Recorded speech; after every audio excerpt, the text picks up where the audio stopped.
So if you guys see me, I'm paying attention. Just know I'm paying attention. It's just I have to have two things. I'm gonna be honest, during fights, sometimes I'm not paying attention and I'm on Pinterest, but I try. What? What? What is the aesthetic of my next attack? That's what's really important. There's a here. dragon. I'm gonna fireball, but I'm gonna make it very cottagecore. That's why you haven't changed your spells in 4 years, Morgan. I'm fully aware that I can. But now Matt's, during breakfast one day, he was like, did you know you could do this? Did you know you could do this? And I was like, that sounds really fun. And he's like, it does, doesn't it? Change your spells, Morgan. Actually, the conversation started with Mo saying, oh man, I wish I could do this. And I was like, what are you talking about? You can do that. You just got to change your spell. Oh. She's like, what? No. I was like, yeah, dog, change your spell. I have a read your class. I have a really important question, and I'm sorry to interrupt again. Does Teetlebomb Moosenick sound like this? Ellery. No, wait, it's not that. Ellery. Ellery. I feel like it was nasal, right? No, yeah, it was more nasally. It was Ellery. There you go. I hate you. Yeah, a little less like, rasp. Okay, less rasp. Like Greg from South Park. Ellery. There it is. All right. Yeah. What are you doing? We're gonna die. Okay, there it is. I personally hope that it's you that dies. Oh yeah, it was a lot more congestion. That's right. Yeah, Thank you for that. Yeah. All right, everyone, I'm going to start our music here. Let's just kind of bring ourselves in. Oh, I have to pee. Oh, okay. Start the music and then go. All right. No, Last start the music. call. Start the I'm going to music. start the music, but the point is we're here together. So What mood am I looking for on Spotify here, Nox? The opening that I usually use is what I'm using, the stormy kind of slow build. Ambient. Yes. So like ambient, like broad. Here we go.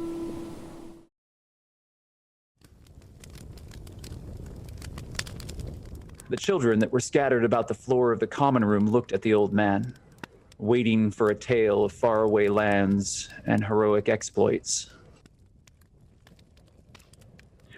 I suppose we were at the beginning then. The underdog, the grove, the sea, the palace, they all converged right there. Harold, have you ever seen so many different kinds of people in such a big place? How hard could it be to find somebody that knows where Tailwind is? You're a miracle, boy. I shake my head and quietly to myself say, there's no such thing as miracles. I'll tell you what. I'll give you a running start. I'll count to 30. 1, 2. 30, and then I'm gonna run at him and attack him. You told me your history. I was born on that boat. Huh? That ship that your friend is dissecting. I absolutely hate how chipper you always are. And it'd be a good look on you, though. If it's a riddle, I want to solve it. If it's a lock, I want to open it. I'm a holy woman, and I'm looking for things that were taken from me and my people.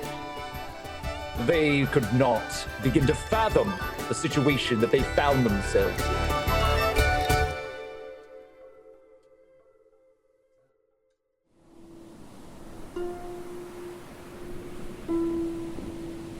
Focus into your character and think about who they are and the world that they live in and what they've been through up to this point. And have fun. I mean, we're doing this for fun. I know sometimes it's hard to remember that when we're in the middle of business and trying to make something really complex together, but this has been really enjoyable and I'm really thankful to all of you.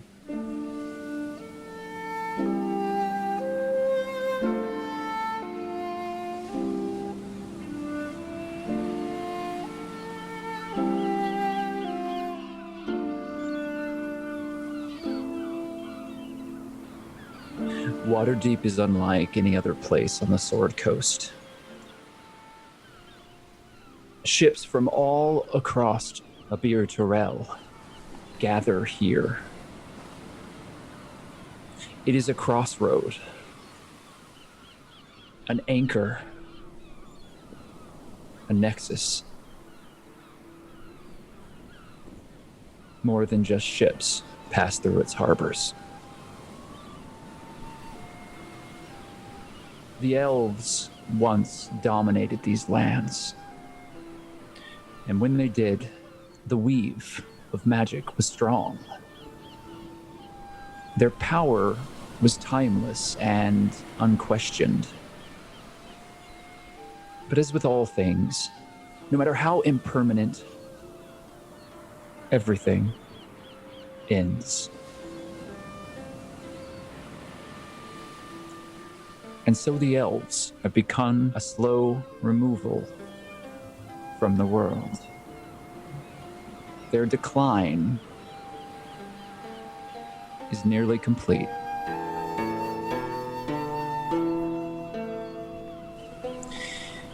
Those that have remained are outliers. They do not stand with the great councils that have made the decision to retreat away from the world that the humans have made their own.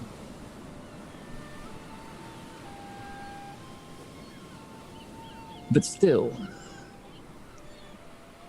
not all is forgotten.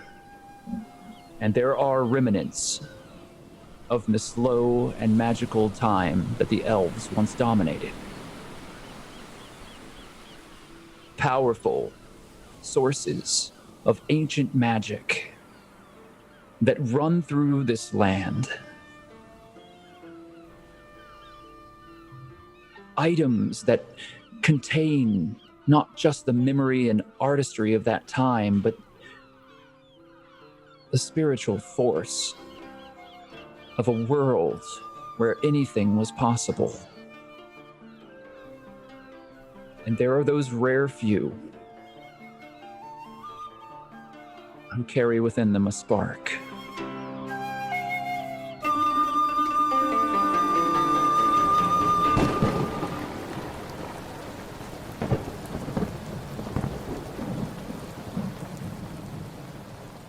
The unconscious bodies of a number of ruffians are tossed about. Broken boxes and crates lie everywhere. A large cart with old wheels and worn wood stands attached to a stalwart, tired old draft horse. A fight has occurred here. Certainly not the first to happen within the streets of the southern ward of Waterdeep, and absolutely certainly not the last. But this fight is different. This fight is the beginning of something else. And standing in that alley on those slick cobblestones, surrounded by the midden heat and the trash and the remains, are three figures in a circle, staring at each other.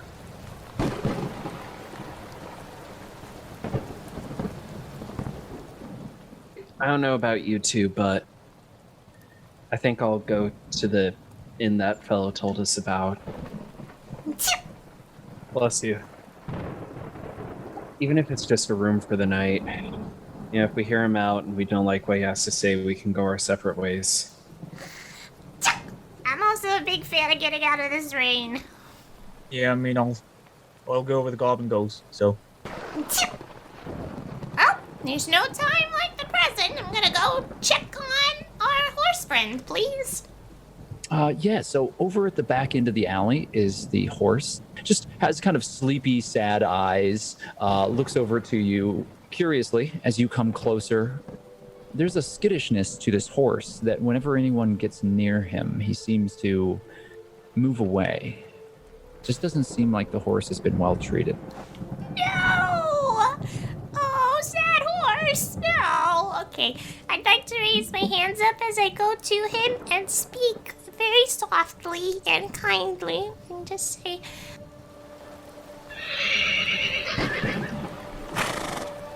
"Hello, friend. I was wondering if you would be able to do me a favor and take us to..." Where are we going? What's it called? Gilded Owl. The Gilded Owl. The Golden Ale? Is it Golden Ale or is it Gilded Ale? Golden Ale. Yeah, how many taverns could there be in this city? We'll find it. I imagine that you haven't been to Waterdeep before. No. You know the street we just came off? Yeah, well, I know of it. There's at least 7 Oh. on that one street alone. So they're all over the place. Oh, my goodness. If you want to get ready and prepared, I can go find directions to the place. I'm gonna hype up the horse. That sounds like an animal handling check too. I suppose it does. I got a 9, so it's probably not a very good pep talk, but I'm gonna be like, you're doing so good, and I appreciate all that you've done for us so far. You're so very professional. Give him pats. Okay, so you pet the horse, and it's already endeared itself to you. You've made a friend with it based on the just the small amount of attention that you've given to him. And he looks to you and licks your hands, and when you ask the horse to take you to a specific place, it just starts to slowly kind of pull down the alley, walking slowly next to you. Oh! Everybody on! I'm gonna hop on the cart. Oh, wait, child. That isn't a child. Doddle. I don't know if the denizens of this town will think everything's above board if a random goblin's riding the cart. I pull my scarf up over my face. Ta-da! Now I just look like a very sick halfling woman. If anybody asks, you have a mild case of leprosy. Perfect. I'll drive it, that's fine. As long as the goblin cares to sit next to me, that's grand. That sounds wonderful. I'm gonna give Maglo a bit of a suspicious look. What? What do you want? What? Nothing. The train's leaving the station, boys! Okay, but all right, I'm on. We should get the I'm gonna go get the directions. I'll be right back.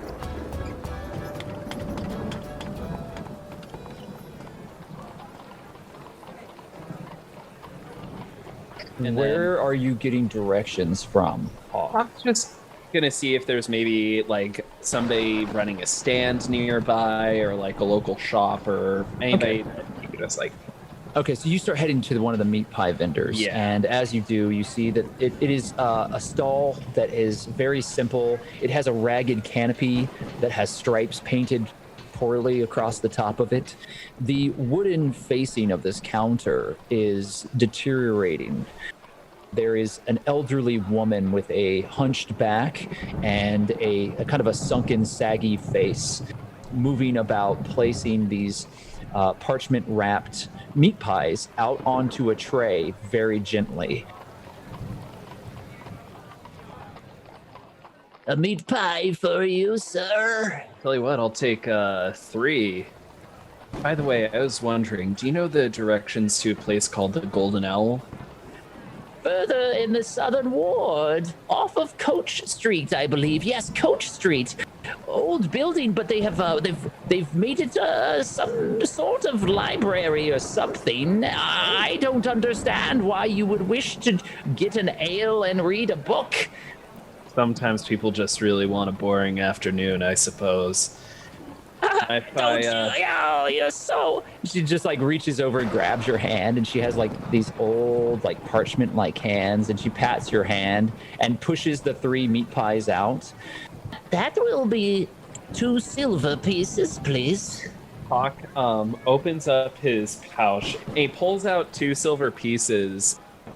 They, on the backside, have the image of a spider stamped into them, and on the front side, the image of a very beautiful elvish woman. And you put this down on the counter. There's only money. The woman stops. She gets very nervous.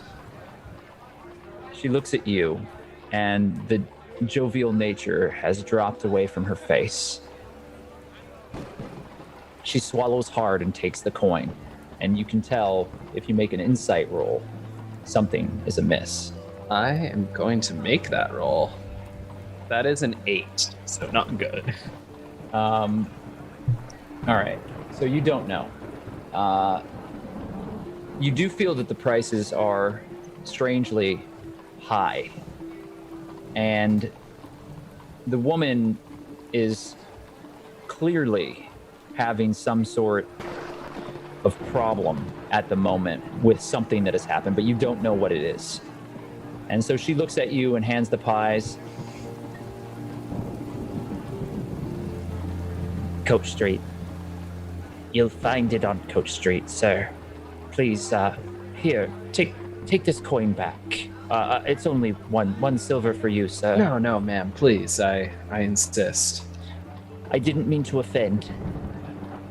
She looks like she's about to cry. She takes the coin back, and you can see that she's shaking. Are you okay? Yes, sir. He takes the pies in his hand, and he takes a bite. This is a damn good pie.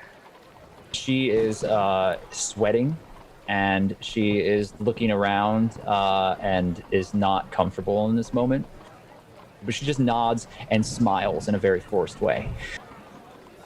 Gods be with you, sir. God be with you. And he walks away.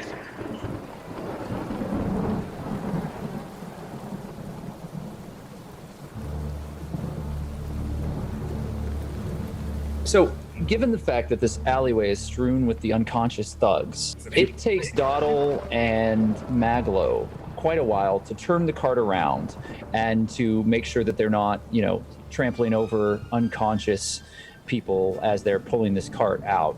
Everyone that you pull off to the sides of the alleyway, Maglo and Doddle, are firmly unconscious. No one seems to be dead, with the exception of 2 individuals that were on the roof. Doddle just avoids looking at the bodies. Doddle, should we kill these men? A lot of them are unconscious. Didn't that fucking halfling man say something about them coming for us? I'd like to leave. I'm sure it'll be fine. And then Maglo pulls out his pistol and then starts loading it.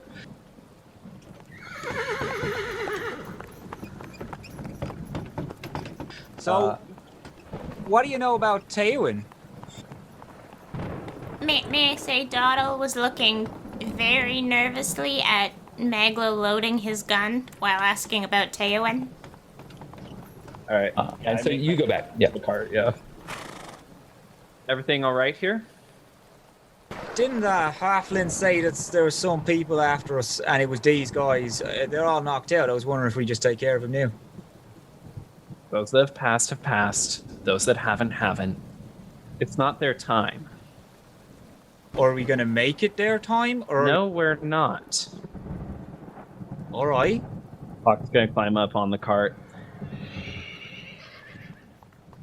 Hawke tosses a meat pie towards each of them.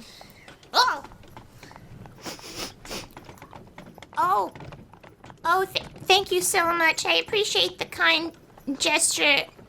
I'm afraid I don't eat meat. You can see that she is drooling a little as she slowly hands it back to you.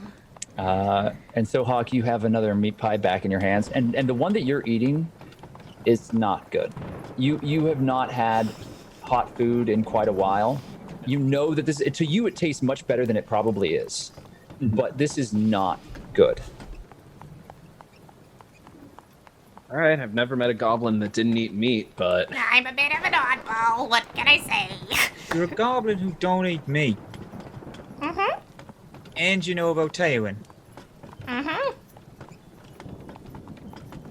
But how about this? I'll tell you something I know if you tell me something you know. It will depend on what you tell me, because if I tell you what I know, we're going to be here for a couple of days. So well, I can tell you both what I know. Yeah. He leans in carefully. It's pissing rain, and the inn is up the road, Southern District. Let's head out, and we can keep talking while we move. Maglo like the horse.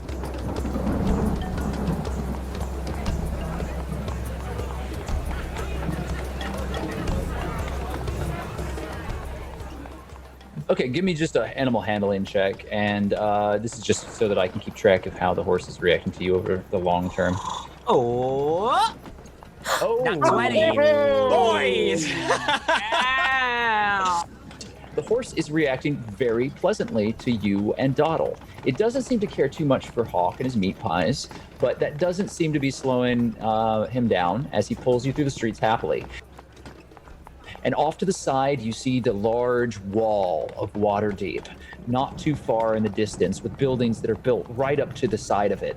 And there is an enormous statue.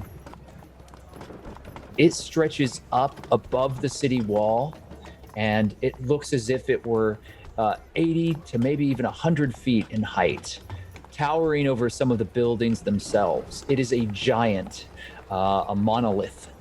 And there are a number of these statues that are scattered about. Anyone who has history can make a roll, and I might tell you a little more about them. Maglo got a 25, of course. Wow. Doddle, you have no idea, but that makes a lot of sense that you would not know about these. Maglo, you know that these statues are a defense mechanism, and that if the city were to be attacked, that they would come to life. They haven't moved in many, many years. Like in Atlantis. Exactly.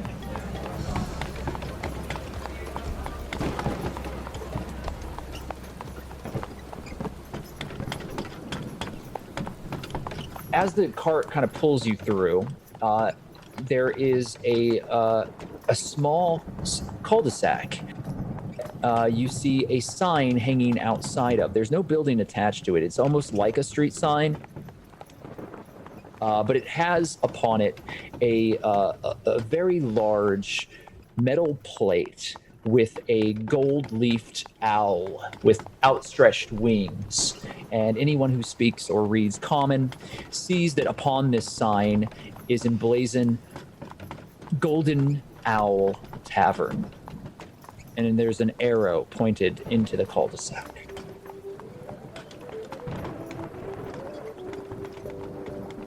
As you turn the corner and drive into the cul-de-sac, you see the multi-storied building before you. It seems like a very old building with round river stones stacked upon each other at the base, and then timber as far as the third and fourth stories. And then the wood has been painted a very bright yellow color, with lots of little nooks and offshoots on the building that jut outward like almost a crown of thorns on the top of this slate-roofed building that has bright blue shingles. And there is another sign made out of wood hanging over a pair of double doors, creaking in the wind. And in the center is a fountain. And on that fountain is a very young-looking soldier of some sort, and she has her sword pointed skyward. And for being in the southern ward of Waterdeep, this is a very well manicured and cared for building. It seems a little out of place. And you see some patrons sitting outside on a porch, smoking pipes and talking, carousing with one another. They have drinks in their hand, and there is a jovial sense of mirth about them. I just have a dumb question. The soldier lady on the fountain is part of the fountain, right? She's like a statue, or is there a real soldier lady hanging out? No, that is very different. Yeah, it's very different things. And fair question. It is made of marble. Okay. No, Doddle, that's a statue. You know what statues are, don't you? I was gonna say, actually, as we pass by, I was gonna be like, Maglo, do you know who that is? Do I? Make a history check at a disadvantage, please. Flash of genius to make that an 18. Oh, 14 and 18. all right. Well, that's a very good roll. Your DC was very high, though, because this is very obscure. Beans. I know. You don't know everything, Maglo, although you can claim to. While you don't recognize the soldier themselves, you do notice the marking on the shield. The name that you associate to the sigil is connected to a group known as the Shining Ring, a group of warriors, women, who served in and around Waterdeep. The one thing that you know as well, though, is that that's not what they were called. There was a common phrase used for this adventuring group known as the Sharp Tongues, and you just remember the bards loved these adventurers because they were known to be able to wield words as well as blades. A weird place for the statue, though. Why? Well, I mean, it's not really common for small cul-de-sacs like this to have such a specific statue. Maybe, this specific woman was one of the people who lived there. Is there a place we can drop off our horse friend? Maybe make sure that he's well fed and taken care of? So inside of this cul-de-sac, there is a stable.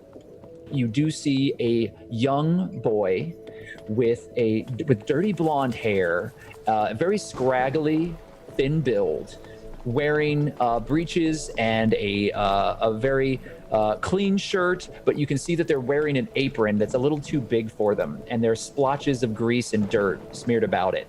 And the boy is carrying next to him a very large old broom.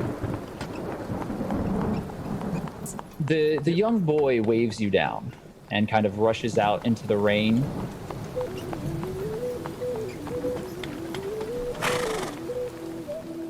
Hello, sir. Welcome to the Golden Owl. Oh, it's a pleasure to meet you. My name's Doddle. In real life, went to put my hand out and then went, oh, bad idea. My hand's green.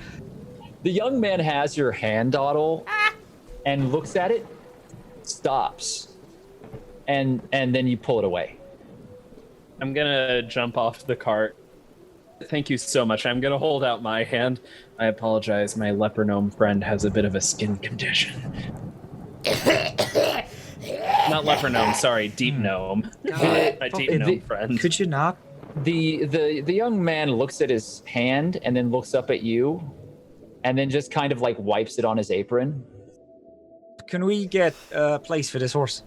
It will be 5 copper for the evening. Is there a deluxe treatment, like a spa day situation?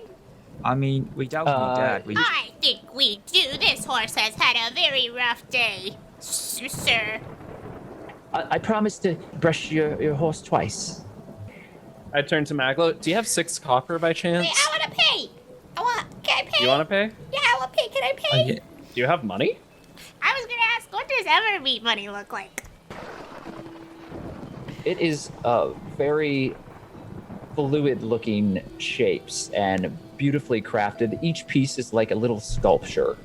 And while they do still deal in the metals that the rest of the world traffic in, they're just not as minted as the idea of how human civilization mints coin. Less so much for trade amongst themselves as it is for the outside world. However, each piece is very notable and very beautifully made. I'm gonna take out what the equivalent of, you said it was 5 copper. Mm-hmm. Yeah, let's give him 6 copper pieces, something. That's what I was gonna do. Yeah, I'm gonna dig through and I'm gonna, like, I don't want Doddle to be too obvious about it, but like, Momo wants Maglo to notice because it'd be neat, you know? So Doddle's gonna take out the 6 copper and hand it to the kid. Thank you, ma'am. You're welcome. He takes the copper and looks at you strangely and then puts it into the pocket of his apron and then leads your horse off. And I need all of you to make an insight check. Oh, hey, 16, not bad. Nice. It's pretty good. Yeah, Hawke, you notice that this young man glances over his shoulder as all of you walk into the tavern and is suspicious of the three of you. I'm suspicious of the three of us as well. Can I insight check the other party members? Yeah, you can roll insight if you like, and I can tell you some things. All right, I'm gonna insight Doddle because that pulling out elvish money and smart goblin that blows up things with magical energy is probably not. Oh, that's a 6. Yeah, it tracks. Goblins are Thieves is what you come to. It's probably stolen. Yeah. right. Okay, And then so for Maglo, I got a 19 for Maglo. yeah. The distaste and distrust aimed toward you is almost physical. Oh, yeah. He is actively disgusted with just like everything you are for seemingly no reason. Yeah, that makes Also, two of us. when- But how when do you feel you- about the goblin, though? Okay. Maglo is almost the opposite to Doddle. Yeah, it's all coming together. all of you start walking towards the doors of the Golden Owl, and there are large, well-crafted double doors made of a heavy dark wood, and they've been intricately carved to show what looks to be leaves and trees kind of reaching upward, and then inside of them on each door is an owl, and they have these glass eyes that peer into the tavern, and each of them is like a little window, and it looks as if the owl's eyes are glowing. And the doors open with a loud creak.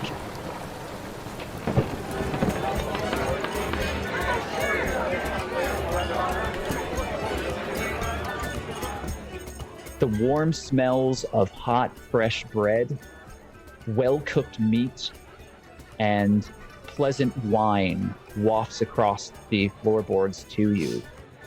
And you see warm hearths and tables and well-appointed little corners that are, dimly lit but not dark and mysterious. And it is a far cry from many of the sights that you have seen in Waterdeep up to this point. This seems like a happy place, a kind place, a place that has been well maintained and loved. And even the clientele have a community together. But the woman behind the bar catches your eyes. She is a strong-looking, older woman of middle age with very slightly graying hair that has been pulled back into a braid that falls across her shoulder. An apron that has seen service but is not dirty. And she's polishing a tankard. And you can see above her, at the bar, is a beautiful long sword. She smiles. I smell back. When we walk in, I'm gonna pull Doddle to the side. Oh, Hey, can we talk over there real quick? sure. I apologize, Mr. Mandorian. And All right, I'll get a fucking room then, will I?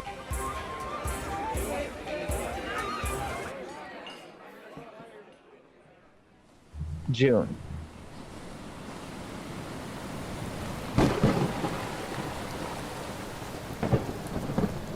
You're standing in the rain.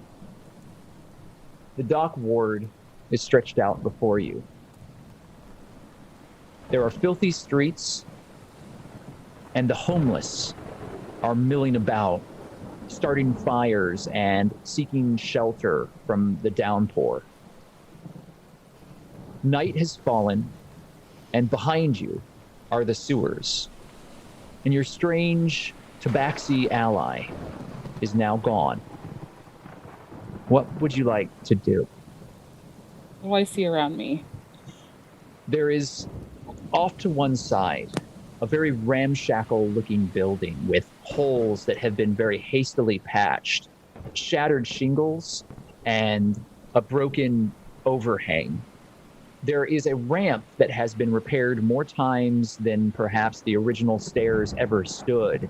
And it is like a gangplank from a ship that leads into a very gross and shady-looking tavern.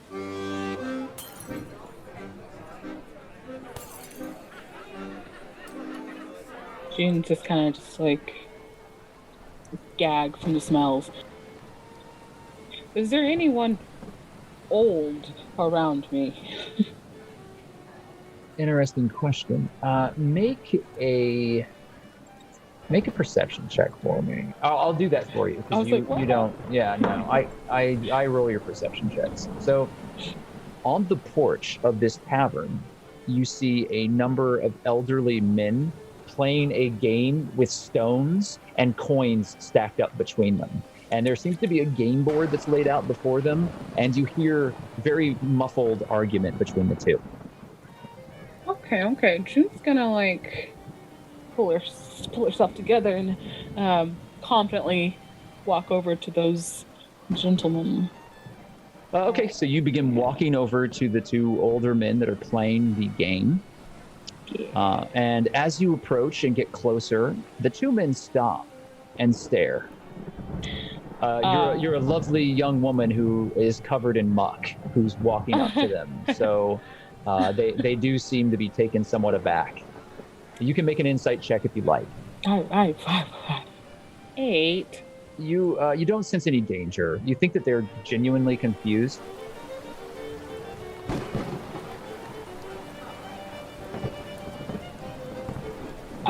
Excuse my appearance. I've fallen into some mud with the rain. Oh, I'm new to town. Do you know of the storage units where I can go? I have a package to deliver. What? Packages.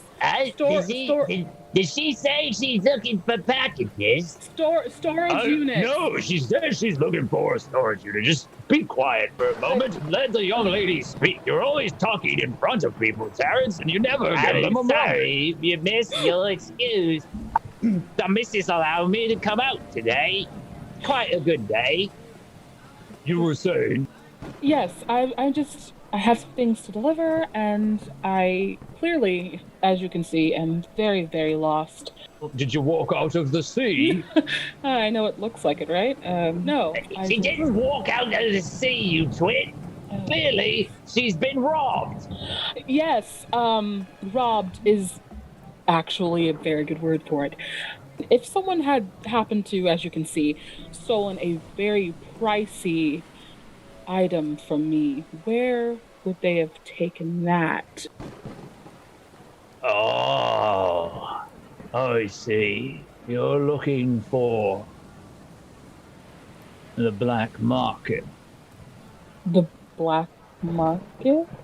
I don't know if you can consider... Are you looking for herbal remedy? I do sell certain tinctures. Oh, goodness. No. Where is it? All right. I'll help you. We'll help you out, right, Terrence? You're just trying to get out of losing this game. I'm not gonna lose the game, you old idiot. If you come back in 1 hour's time, I know someone who could help you. 1 hour's time. Now, so the missus doesn't get upset and say I've gone soft, I will only charge you a single golden dragon. A golden dragon? A what? Oh, currency. Sorry, we don't really use that where I'm from. You ain't got coin? Not really. I'm very out of place. I don't know if you're gonna make it. Oh, don't scare her like that. She has at least 24, 30 hours in the city before she dies. June straightens up, and she takes her whip off her hip, and she cracks it. think I'll be fine. Thank you. Make an intimidation check, please. I would just like to take this small break to thank Nox for actually putting Muppets into this game. My resources are 10. It's either Muppets or, well, it's really just Muppets, guys. That's all that. Thank God. Thank God. Coming for So me. happy to be here. I want the party to have these two criminals adopt us as their fathers. Yes. I don't know that you want these two as your fathers, but all right. That's Al deserves. You got a 4, and so I'm going to let you narrate this. I don't think it's like a total failure, but it's less than impressive than you expected. June goes and she goes to crack her whip, and as she cracks it, it hits the stone and bounces off and swivels and falls out of her hand. And she trips as it happens and stumbles.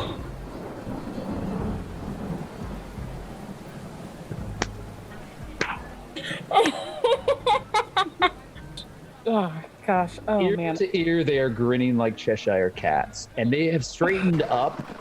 Do make an insight check though now. 23. Oh, that is a natural 20. Oh, Yes, and so here's what I'm going to tell you. They're not old men. These are disguises, and as you sit there and study them, you realize that this is very skillful artistry. It is wax and putty and powdered makeup. They're not old at all. Whatever they're doing out here and why ever they're watching this area is for specific reasons.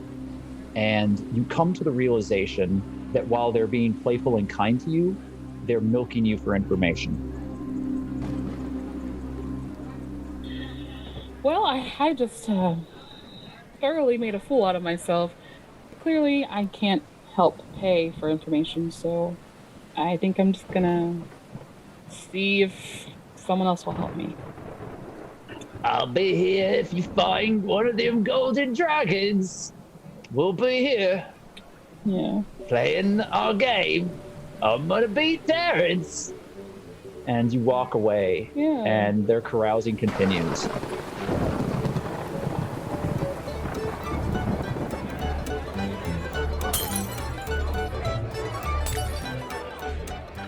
Calder. The tavern keep steps into the back of the washroom where you are scrubbing at pots.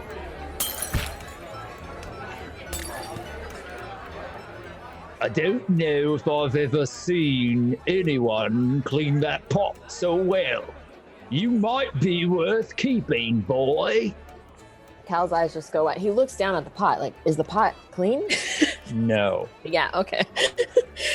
You don't know that they've ever really been cleaned. The fancy mage is asking for you again. Oh, but before you go, Terrence and Monroe are on the porch again. See that they get their ale. Yes, sir. Well, he's gonna grab that ale, I suppose. Prepare that and take it. You take a tray with two big tankards and you walk out onto the raining porch.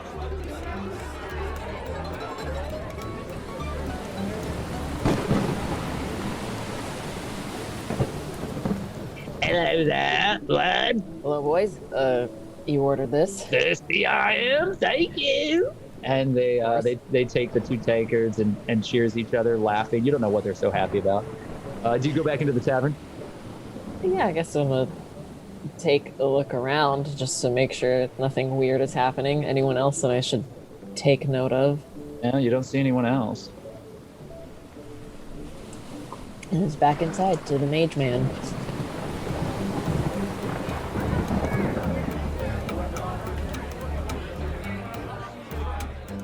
Calder, as you walk in, you see the man in the powdered blue robes seated there, hands clasped, watching intently. And there is another person sitting next to him. And that person is wearing what looks like a ragged pirate's hat that's very large, that's been rolled up with what looks like a human femur bone that's been shoved through it. And they have an eye patch and a thin beard of gray. They're talking to this mage. And you can see that he's listening intently to whatever this other person is saying, but paying attention to everything that's happening around the tavern. To your right, you see that drunken bard. She's still strumming along on what looks like a poorly tuned harp, and looks to you and winks.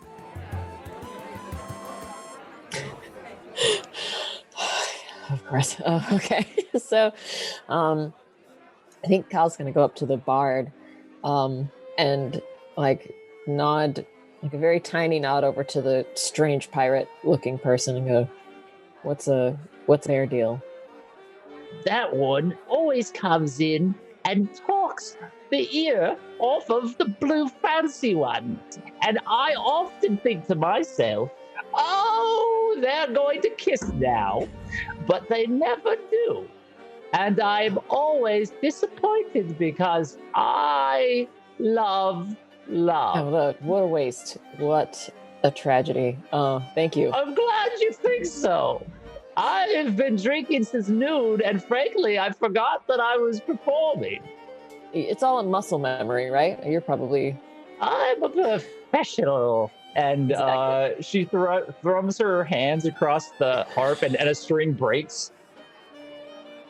He's gonna give her like a nod of thanks and go over to the mage's table, and so he's gonna come in and he's going to put a hand on the table, like kind of leaning in, like if they were talking. He's like clearly sort of inserting himself, like, "Hello, gentlemen. May I get you anything? Is there anything that you need?" I'm going to have you make a choice here. You can make a performance or persuasion. I'm afraid of rolling any dice now. Oh, yeah, that's a natural one. Okay. That's our boy. You don't offend the mage, Right. who has already sort of taken a liking to you, and he kind of smiles, and you can tell that you absolutely probably walked in at the worst possible time. The individual sitting there leans over and spits tobacco at your feet, and then looks back up, saying nothing. Cal's gonna look down at his boots and look back up and go, "Right, so I will be back, and I'll be back with some strong liquor." That would be appreciated. And so he's just gonna spin right around like, "Yep." As you walk away, you hear, "Continue. You were telling me about the Zentaro." Yeah, he's gonna look for the "help, I broke something again" drink that you offer people when you've offended them. It's whiskey. I mean, there's really Right. only two drinks here. There's watered Right. down ale, there's sour wine, and there's whiskey. That's pretty much the menu. So yeah, you pour a couple of wooden glasses of this whiskey behind the bar, and you take it over to them, and they seem fine. I mean, they're having a conversation between the two of them. Do you say anything when you place the drinks? Is there anything you want to try to do? There you go. Not even watered down or anything. Goes about his business, and I'm gonna try to listen a little bit to what they're saying. Okay, so just make a stealth check, please. Lord. Yeah, okay. What does that mean? So you rolled with an advantage. So Oh. you have a 17, Why did I do which is that? good because you did get a natural 1. So Okay. yeah, you're being quiet and you're listening in, and you don't think that you're being noticed, okay? Mhm. And you hear the conversation.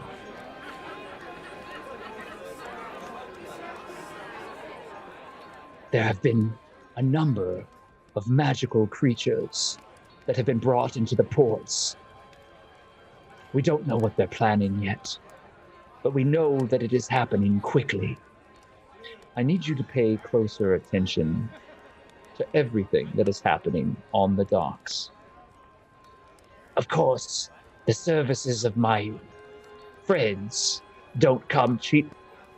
Name the price, and it will be paid. That's not like you at all. These are extraordinary times. It's unfortunate that I cannot trust all of my companions. Things have become muddled. I need contacts that I can trust. I'll pay for them. If you know of any of your people that can blend in and not get caught like the last three, I would appreciate it. I'm starting to wonder if our relationship is coming to an end. It's not, I can promise you that. My contacts will do well as long as they're paid well. We'll see about that.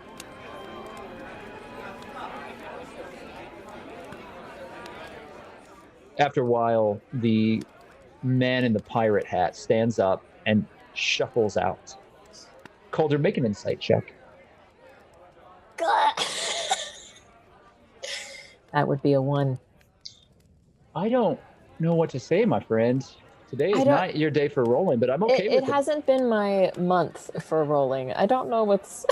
Let's say that you don't notice anything odd about the individual walking out the door. It's not like a critical failure. It's not like it ruined anything for you. You just don't notice a piece of information. You hear very clearly from the stall, the back area.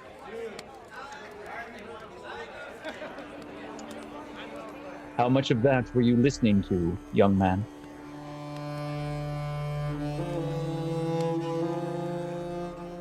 Every single bit. Yeah, every word. Perhaps you should bring me another of those whiskey, and we should have a long conversation. Yes, sir. So you go back to get a whiskey, and we'll come back to you.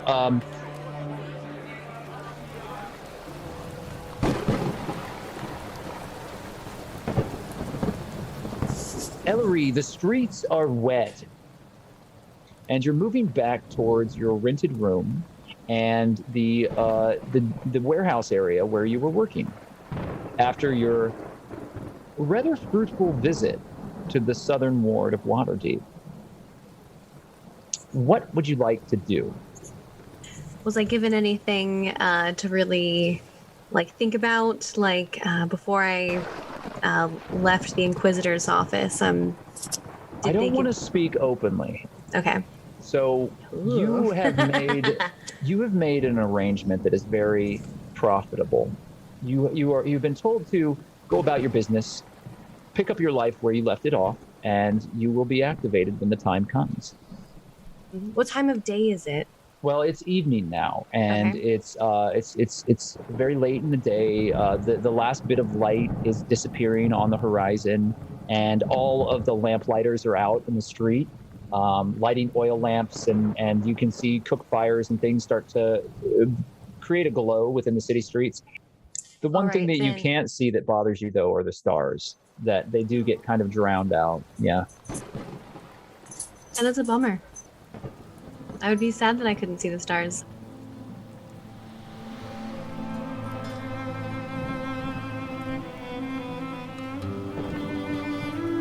I think Elerie, she's soaked. She's probably on her way towards home. She has a mandolin on her back, so perhaps there's a local gig she could pick up tonight. She knows this area. Maybe there's somewhere she can just dip in for the night and, pick up some extra cash, gold. Yeah, there are a number of taverns that you've played at before. Your boarding house has used your services before to pay for your room. You would probably be able to make enough coin to not only get yourself the room again, but also to cover your expenses and maybe have a few drinks as well. Oh, that sounds like a good time. Then I'm going to go up to my room, change into something a little bit more for the night, and get ready to perform.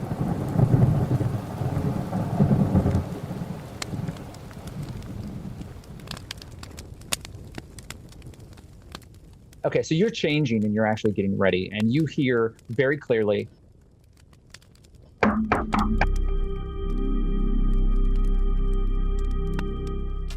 She ignores it at first. it doesn't stop. Fine. Probably like halfway done putting her blouse together. What is it? It's me, you dolt. Open the door. Elerie opens the door. Still knocking, just like. All right, come on in. I don't know what you think you're doing, Ellery, but you almost got both of us killed. Listen, I'm sorry. I had to meet with the Inquisitor. What? Yeah, you don't believe me? Here, pull out the letter. It sounds like a lie. If you met with the Inquisition, they would have you hanging from the gallows before you could say butterfly snot. Well, then maybe I know something that the Inquisitor wants to know, and perhaps that means that I'm worthy of not killing. What?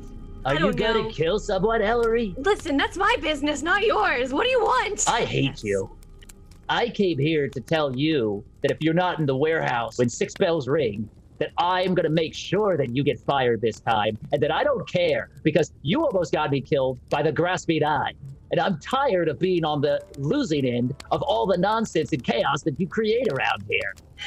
Well, it's probably time that you started looking for someone else to help you with those boxes, then. You're really gonna do it? You're gonna sell out? Work for the city? I'm really gonna be working for the city now.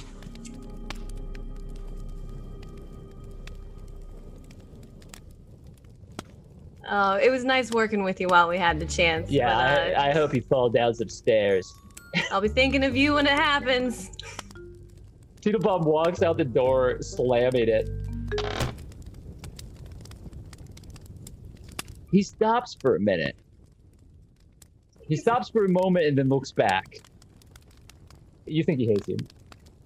Hate is another language of love, so, you know. Maybe.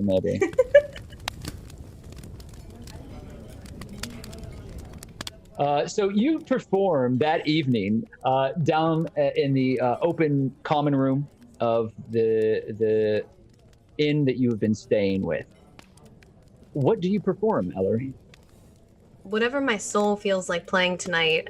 Pretty happy with my new job, so Ellery's gonna play some upbeat tunes for the patrons. Yeah. You notice that people are a little more hesitant around you than they usually are. There's like some distance between you and the regulars, people that you've either worked with or you know. And as you're playing throughout the night, in the back of the bar, Teetlebum is just sitting there, kind of sullenly drinking out of a very large tankard. And somebody will come up and he'll whisper with them for a while, and then he'll cast these really cautionary glances at you. Does anybody send her up like a drink or anything while she plays, or is it like really that bad of a night? It's pretty bad. Wow, okay. But I want you to make a performance check, because maybe you'll win some people over despite the rumors that are spreading through the tavern like wildfire. Oh wow, this is gonna be good. You got a natural 1. Okay, well, I didn't say I was a really good bard. It's really harsh energy in here. And you really do, you don't even need an insight check to know this. You really do feel like Teetlebum just ruined your night.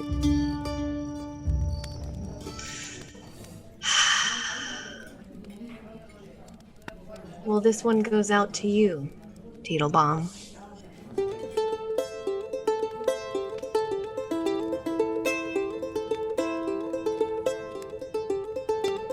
Plays a very sad song. Okay. You do. And I'll let you make one more insight check. Oh, gosh. So that's a 19. That's very good. Teetlebum is casting these looks at you. But there's a moment, and it's fairly fleeting. But you notice that it doesn't have malice in it. It seems desperate and scared.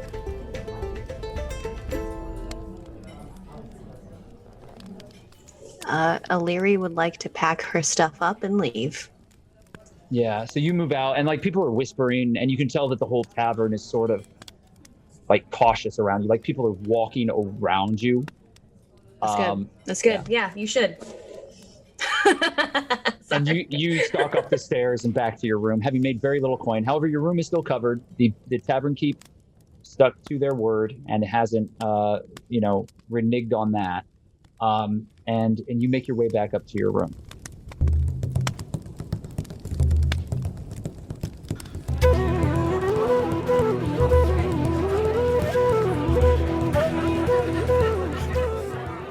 Standing at the threshold of the Golden Owl, Doddle, Hawke, and Maglo, you enter into this warm, inviting, home-like common room.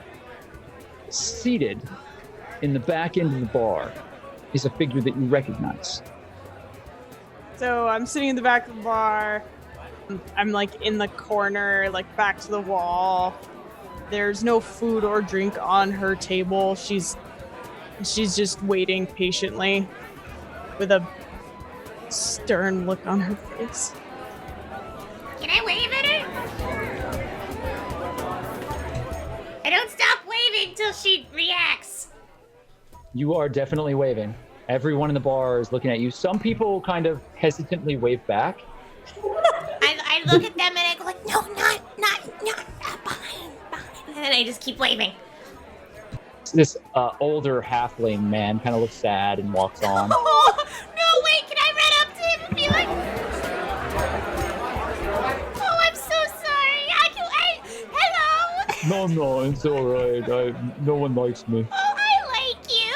And he just keeps walking solemnly. No, come here. All right? Oh, it's all right. I'm used to it. What's your name? Gerald. Oh, Gerald, what a lovely name. What kind of night are you having so far? And she just continues to talk to this random Been really man. slow. No one really likes me, so I don't have anyone to spend time with right now. I'll spend time with you. Yeah. The middle-aged woman who I described earlier is standing there, and she leans on the bar and looks you, Hawke, and Doddle over.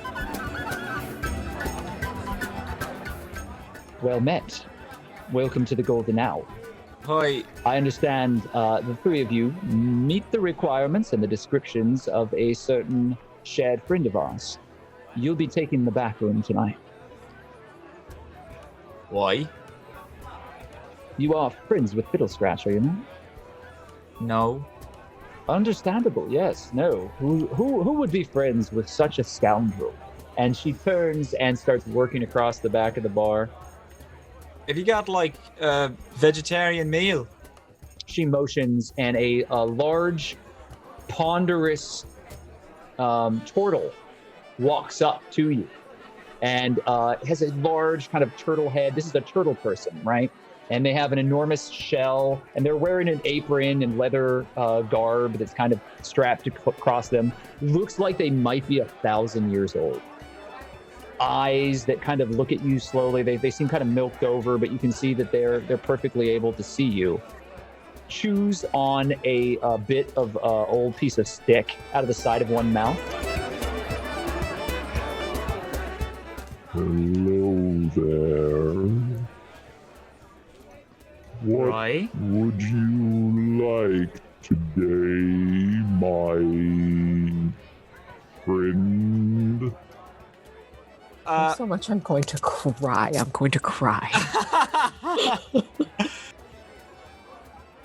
You're not from around here, are you?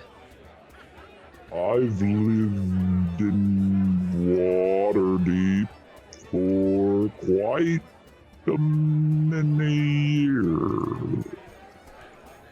Cycles have come and gone. The time that I have walked through these streets. Do you want to get a drink? I'm one of the tavern keepers. All right, that's fine. Can I get a drink and I can ask you a couple questions? For you today, young man. You see that little one over there? They want a vegetarian dish of some sort. whatever you got. Little one over there, you say? And he very slowly lifts up a large kind of ponderous hand and very slowly points over to Doddle. Yeah. Her.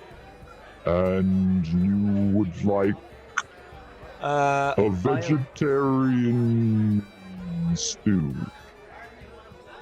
Yes, that'll be fine. If we could get 2 of those, take it to Maglo attempts to lock eyes with Siraye. That table? You are welcome here, and I will put in your order. Lickety-split. He stands there. I would like to talk to you about everything that you've done. Have you got journals or a diary, maybe, that I could read? Young man, slow down. I happen to be one of the greatest bards in all of the land. I will tell you whatever stories you like. Yeah, okay. In due time. There's a place, it was around, ages ago. It was around the Netheries time. It's a place called Tewin. They built themselves on just a lot of technology, which is kind of just fallen off the face of the earth. A very large metal tankard slams down in front of you. I believe you ordered this drink. And I would do you a kindness by reminding you that while my establishment is one of the safest places in the Southern Ward, there are certain things that do not need to be spoken of in open common rooms. If you'd like to make your way to the back room when you're ready, many of your answers can be found there. She walks away.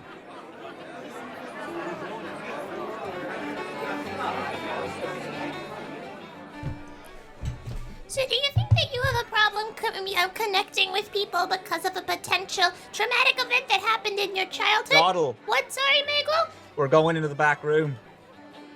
Hawke, what are you doing in this moment? He hasn't seen so many people in one room for what feels like ages, and he kind of just starts 1,000-yard staring. Listen, Doddle. Yeah? I'm not sure if Maglo's completely above board. Listen, I think that he's interested in you. Oh, that's very sweet to say, Hawke. I think he's out to get something here. Oh. I'm gonna talk to him. I don't appreciate him not being forthright about everything, so I'm gonna talk to him. Okay. You do you. You're a grown goblin, I think.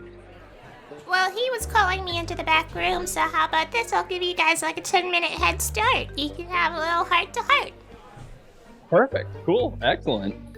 Hawke's just gonna straightens up, tries his best to not touch anybody to make it. I don't know how crowded it is, but he tries to make his way to the back and follows Maglo into the room.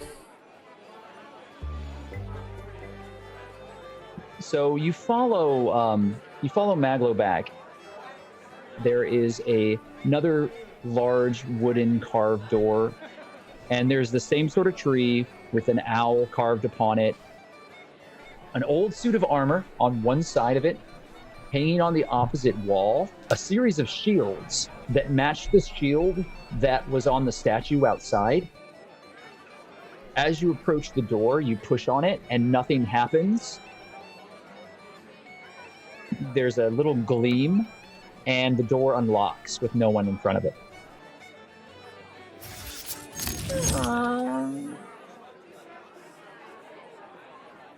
Why? I'll follow in behind, and I close the door. So anyway, I think you just need to have a little bit more confidence, and I think anybody would be honored to be your friend, and I think that you would bring a real light to people's lives if you gave them the opportunity. I don't know what to say. I really do have a lot to think about. Doddle, may the gods bless and keep you. You've been a light in these dark days. Thank you. That's very sweet of you to say. Thank you very much. I have to go meet some friends now, but it was a pleasure speaking to you, and I hope that anyone in this tavern gets the same opportunity that I have. Oh, yes, I hope so too. And you wander off with your new friend at the fire, kind of thinking about his life and how he can improve and be a little more socially extroverted. And you walk to the back room just as Siraye is walking along, and the two of you kind of meet eyes. Let's go smile at her. The chicken is Siraye following. doesn't smile back. She just kind of looks. Yeah, there's a chicken toddling after Doddle, following after. Harold, shh, keep it down. I'm not actually sure if you're allowed to be in here, but no one's called us out on it yet, so.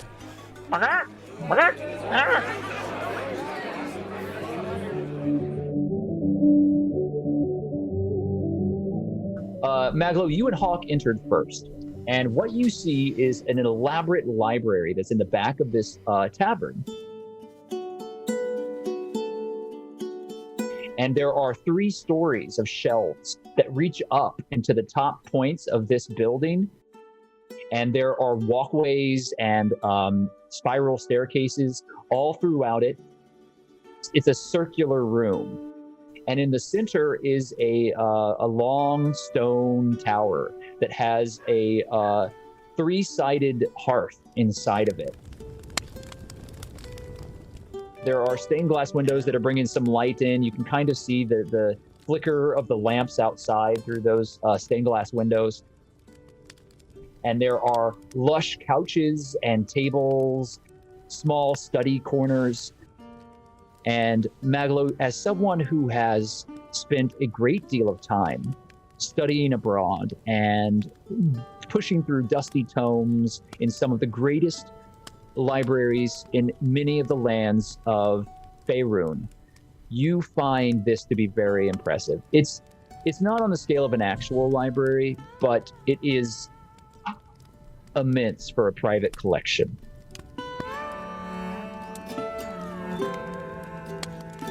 Maglo, you do notice a series of painted portraits across one wall that has a group of adventurers together.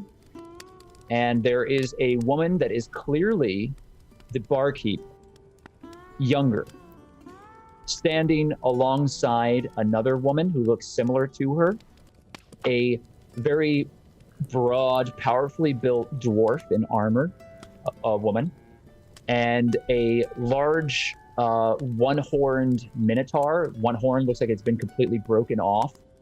And there is a hooded figure who you cannot see the face of with a twisted staff, and the face is unseen. But in the middle of all of this is a small figure that looks identical to the halfling that you met in the alleyway. No younger, no older, but identical. And he's wearing the patchwork cloak and has a really bright smile and is sort of doing a tada pose in the middle of all of these adventurers. Both of you, Doddle and Siraye, notice this painting as you walk in. Oh, I was gonna give Hawke and Maglo a second to chat. And then choose the most awkward moment to walk in. I approve of this message. Okay, Hawke, Maglo, you are together.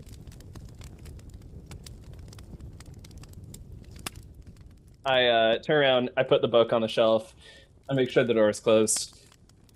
All right, listen, I'm not unaware. I get what's going on. You're being very nice to the goblin. You're buying her food and drinks and stuff, and I get it, but listen, buddy, just because I'm religious doesn't mean I'm gonna judge, okay? People find it where they find it. I've seen a minotaur and a gnome together. I don't get how it works, but you know what? They found happiness. I'm sure you guys could too. Just know I'm not gonna judge it, okay, buddy? all in favor of passing away. I think think you he requested pitches the that- bridge of his nose to the Yeah. point where it's almost bleeding, and then just like.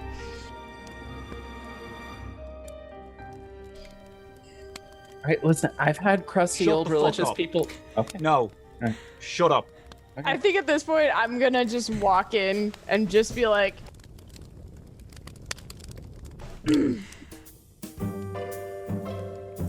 And yeah, both Siraye and Doddle are standing there.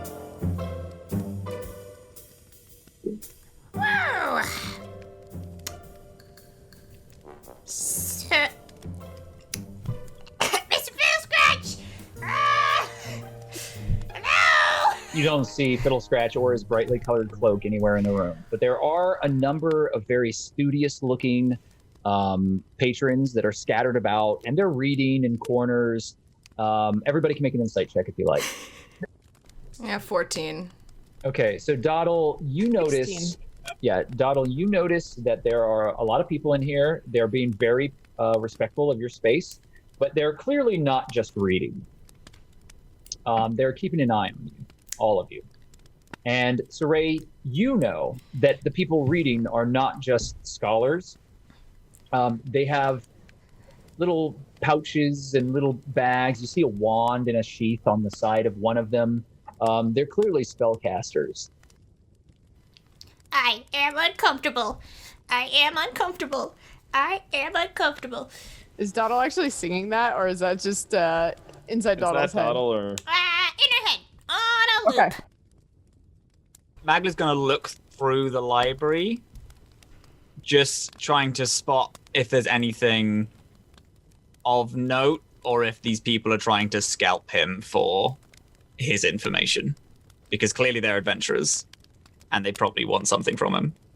I'm gonna call that an insight. Let's call that an 11. Higher than a 10. Yeah, you're actually very impressed by the collection. I mean, there's no falsehood in that.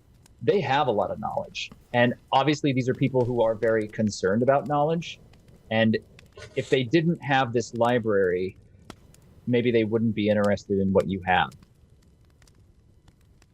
But you don't think that they're necessarily targeting you, or maybe they're trying to protect you. You really don't know what to think. Somehow I've either gotten super lucky or super fucking unlucky. And I'm still trying to source out which one I am.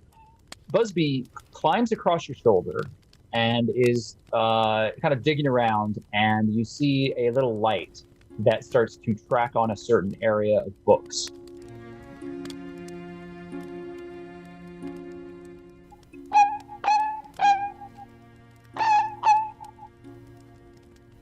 What books are they?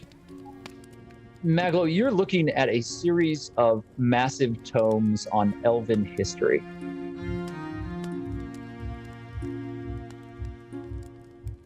So, they know, then. My buzz? They know. I don't know whether to think that we're fucked or we're great. Right. First things first, how do they know about us? How do we know about our book and our research? What the fuck does the goblin know? Why do they know the stuff? Why are they so fucking weird? You ever seen a fucking vegetarian goblin? You ever seen a goblin that is a wizard? A powerful wizard at that? I know. That's what I'm digging. There's a lot of questions coming up. You know what, Buzz? I'm fucking loving after this amount of time, there's some new fucking questions that we get to ask. Busby kind of like jumps and like hops back up onto your shoulder, climbs into your pack, and you turn and you smell the smell of stew. The door opens, and the large, slow figure of the turtle barkeep comes in with a tray. Hello there, little friend. Slowly, painfully walking across the room to a table in front of the fire that has a lot of seats around it. You notice that there are 8 places at the table. He sets down the tray and starts putting out stew bowls and big stone tankards full of wine and water and cups, and starts kind of like slowly setting out silverware. Go up to the table and start helping him set. And you can see that Doddle knows exactly where to put the little forks as opposed to the big forks, and make sure that the knife is curved towards the plate. I love it. Mm-hmm. You do better than the turtle does, but it is immaculate. That you do though. It's immaculate. It's fine. He's not embarrassed. The turtle just slowly pats you on the head and smiles. He doesn't have any teeth. It doesn't look like. So he smiles, and it's just this big, giant mass of gums as he kind of nods, and his big eyes kind of bob up and down. I suppose that all of you are quite hungry from the road. Please, come and enjoy a hot meal. Can I sit down at the table and very politely eat the stew back straight using a spoon, but as soon as I take that first sip, still remain very polite, but just eat very quickly? Yeah, so you start eating very quickly.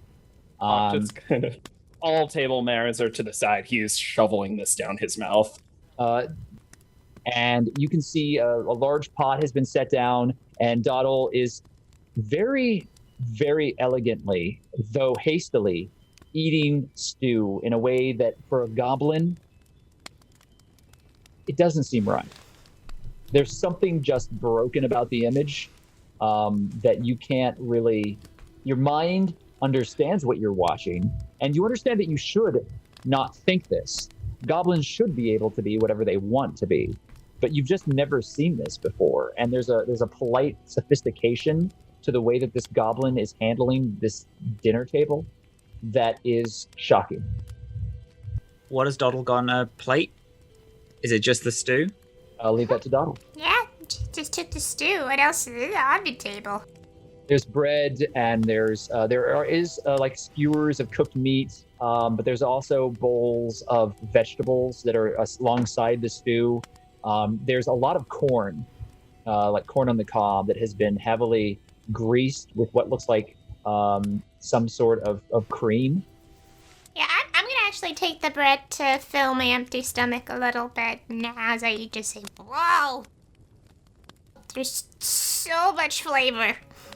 Yeah, you're not. The coarseness of the bread is so shocking to you that it's hard for you to chew, but you get your mouth around it, and kind of the goblin nature of your body takes over, and you find yourself eating faster than you would like. I got pointy teeth now. It helps. Yeah, and you've got like a stomach that could eat lead. You could probably digest metal if you had to. So, Hawke, Siraye, and Maglo, do you sit and eat? Hawke does not stop filling his mouth with food.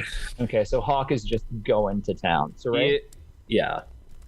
I think I'm gonna try and sit at like the head of that table. Okay. But I'm not gonna eat.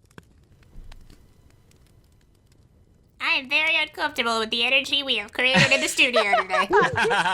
Hawke just like has a piece of bread in his mouth, points over to Siraye. Are you gonna eat that? Yeah, Hawke is eating as if he hasn't eaten in years. Not quite knowing his level of safety, he's not going to eat.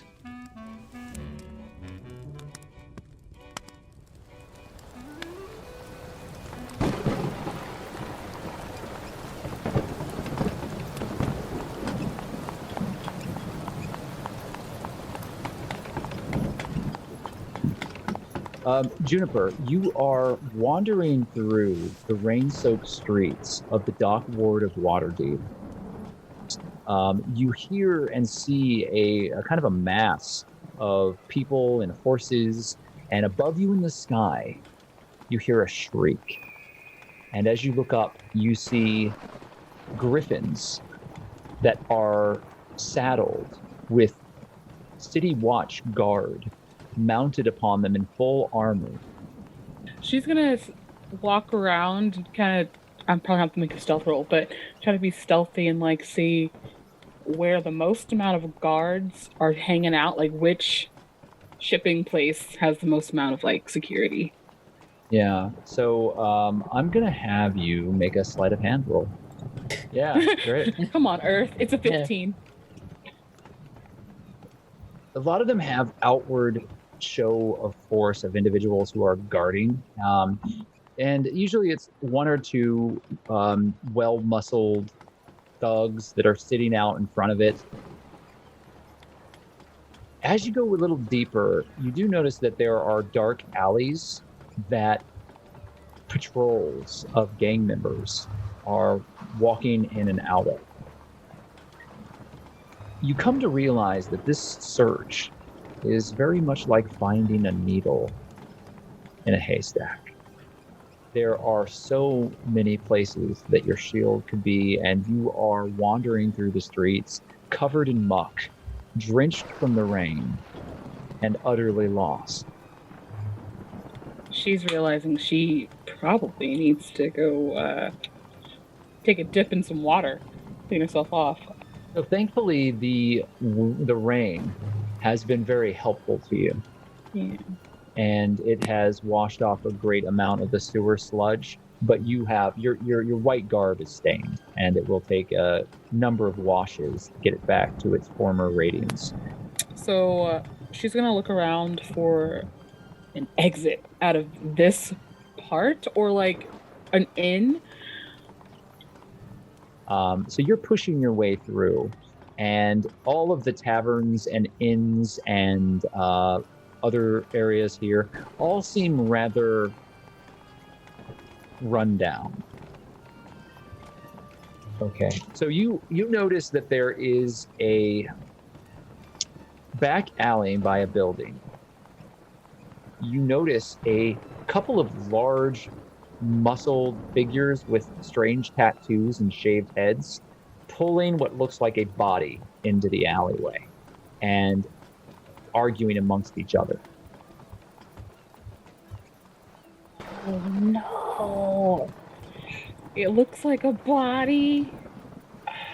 Sometimes I hate June. June is gonna go in the alley. Actually, she stomps into the alley. Hey, what are you doing? Make an intimidation check. Oh, that's not great. It's not a natural one. Not a natural one. They have tattoos and shaved heads and piercings all over their body. And one of them is a woman. The other is a man. And they seem to be related. And you can see that they have with them another woman who is bleeding badly. And she is wearing brown and black leather and has the garb and the tools of what looks like some sort of thief.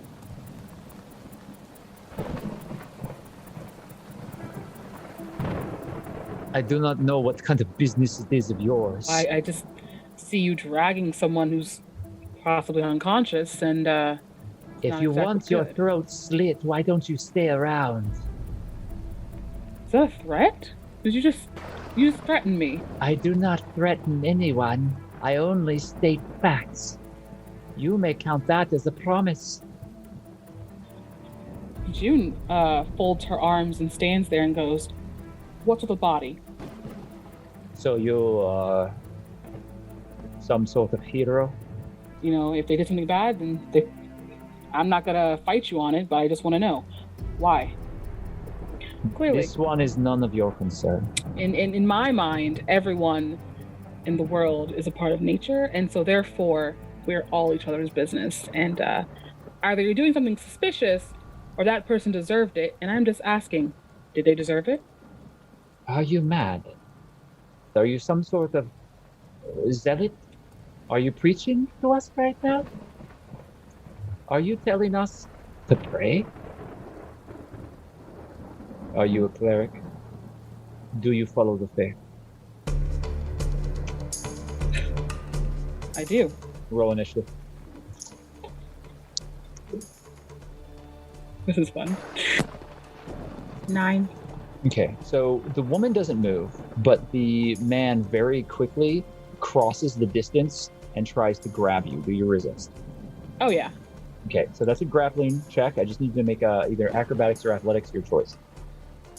Yeah, you 15. leap out of the way as he snatches forward, and it looks like he was trying to pull you into the alleyway. I'm gonna jump back a couple feet and I'm not gonna attack him at him, but I'm gonna crack my whip at his feet. Okay, so yeah, just roll to strike the ground next to him. Let's strike the ground. And then you can make an intimidation check as well, because I assume that you're just trying to... Yeah. Right? Yeah, you hit the ground. It's not very close to him, but go ahead and make your intimidation check. That's okay. Just know that I'm here to do something. 12. Yeah, I mean, listen, you do so, and he does take a couple steps back and kind of raises his hands, and you see that he doesn't have any weapons in his hands. All right, fine. And then the woman acts, sensing what this man is doing, leaving the other body on the ground, leaps up and tries to grab you. Go ahead and make an athletics or an acrobatics check. 10. So yeah, as the man threw his hands up, he was distracting you and making a big show of it, because it seems like this person that he works with, they have a very skilled rapport with one another as far as how they do these things. You sense the other person run up behind you, and you feel a blade on your throat. Do not move. Who do you serve? Who is your god? This is a lot for asking who my god is. Answer the question, or your blood now fills the streets. Hey, listen, if you're this determined, I don't think it really matters, but I serve Sylvanas. Can you help us? Excuse me?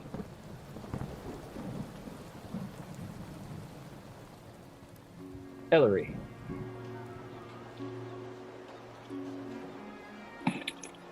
You are in your room, and morning has come. And certainly the entire atmosphere of this tavern has been fairly ruined at this point by what Teetlebomb Mooseneck did. You wake up as the light comes through, and you remember what he said about showing back up at the warehouse. Do you skip that? Do you go to the warehouse? What do you do? No, I already put in my 2 weeks notice, so I'm just gonna not show up. So what do you do with your time as you greet the new morning? I think I'll, since my morning's cleared up, I think I'll just head on downstairs and just see if there's anything I could get my hands into today. You know what? This is worthy of celebrating. I don't have anything to do, so Okay. I'm gonna try and find something.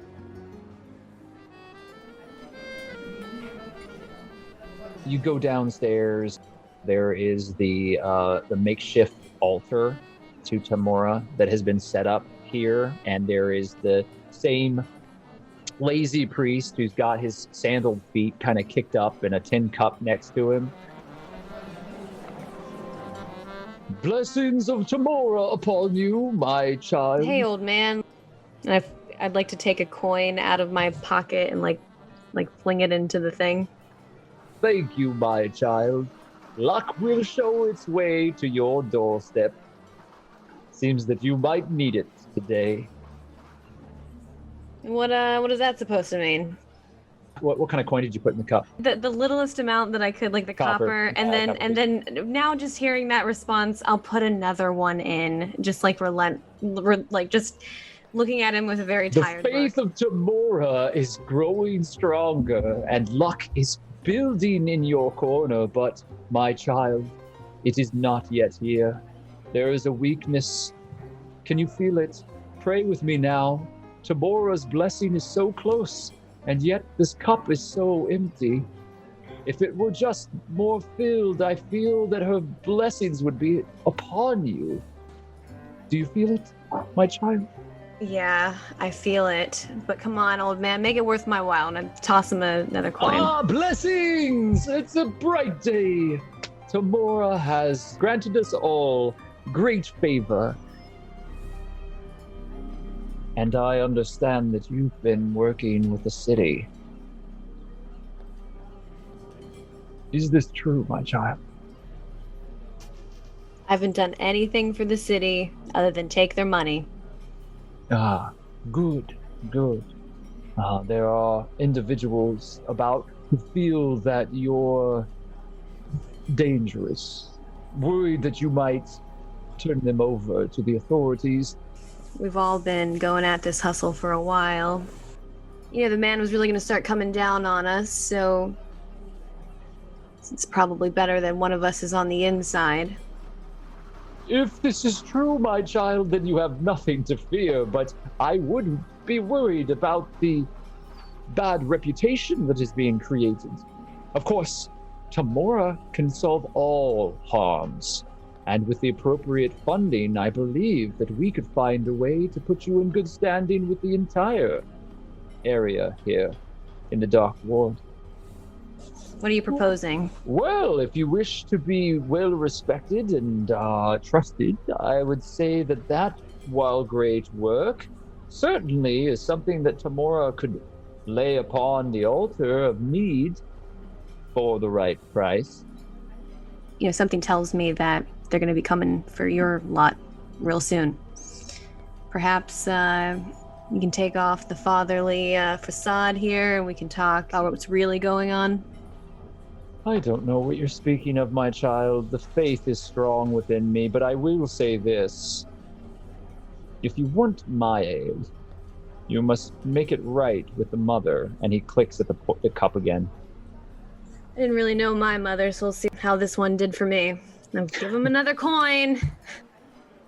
I just know that your associate, Teeperbomb Moosnick, has been spreading rumors. Now I understand. We had quite a fight last night with after a few ales, so I'm sure he got some of the details mixed up. But listen, man, I gotta be on my way.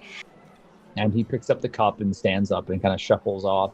And there's like some kids that were out in the street. He rings a bell, and there were kids out in the street begging, and they kind of like all rush in and they walk out as a group. Make a sleight of hand roll real quick. I like the sleight of hand. Yeah. So one of the kids kind of bumps into you and tries to lift your coin purse, but your hand flies down and grabs it before the kid can get a hand on it. I would just like, can I lift the kid up by the hand and look I at only them have in the 3 eye? teeth. I didn't do it. Please don't. What did I tell you about this? Next time, remember, it's all in the fingers. Tamora's blessing upon you, my child. And just kind of walks off smirking. You don't think that this is really a priest.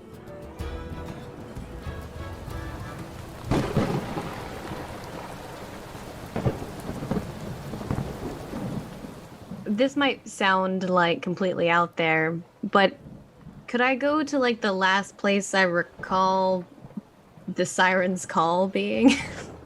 Yeah, you can. Okay, I'd like to go there, please. So you start making your way through the docks, and you move to a row of buildings known as Anchor's Rest.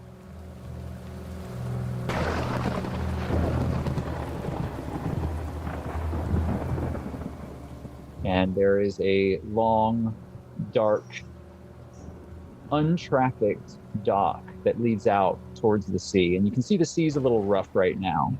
And there are a few ships that are harbored around, but there's like very notably a number of docks here that are not being used. And the whole area seems to be shut down. And you notice that there are less of the regular rapscallions moving about in the street, and there are more guard. There are more of the city watch that are moving about in small groups, and they seem to be not patrolling, but moving in and out of the space. And you walk past an alleyway, and you see a large number of these griffin riders that are congregated.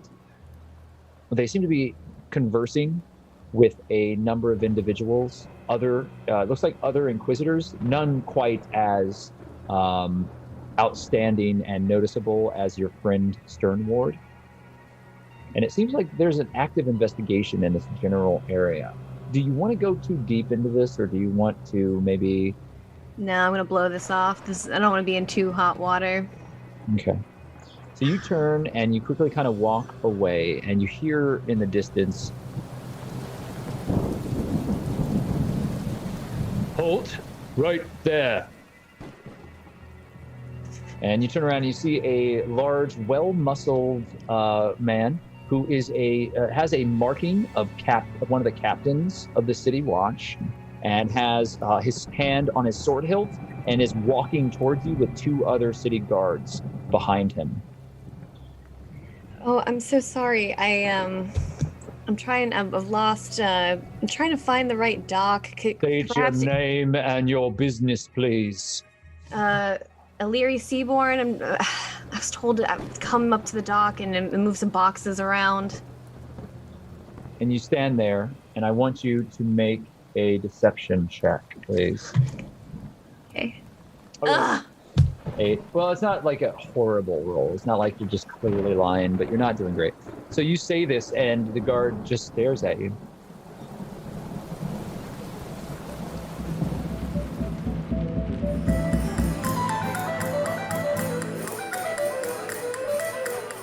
Calder, you are currently back in the back room, and the dishes have stacked up, and you are kind of catching your breath.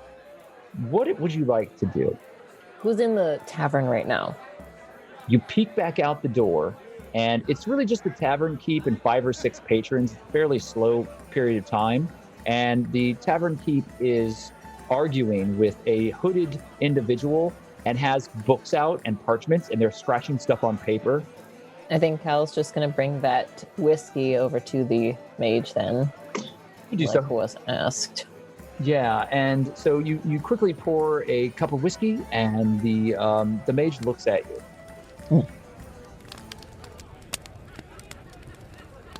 Please, have a seat, my young friend. Cal sits down. It seems that you have taken an interest in my dealings. Have you? There's certainly a lot more interesting than what usually goes on around here. Well, it is exactly why I have chosen this place, because there is a security to obscurity. What is it that you're seeking? Seeking a situation where I don't have to spend all day scrubbing pots that never get clean. They only get me dirtier, sir. Would you say that you are skilled in finding out information that you're not meant to have? I would say that, although it's usually also not the information that I sought out to find. All information has value, whether you intended it or not. Someone wants to know.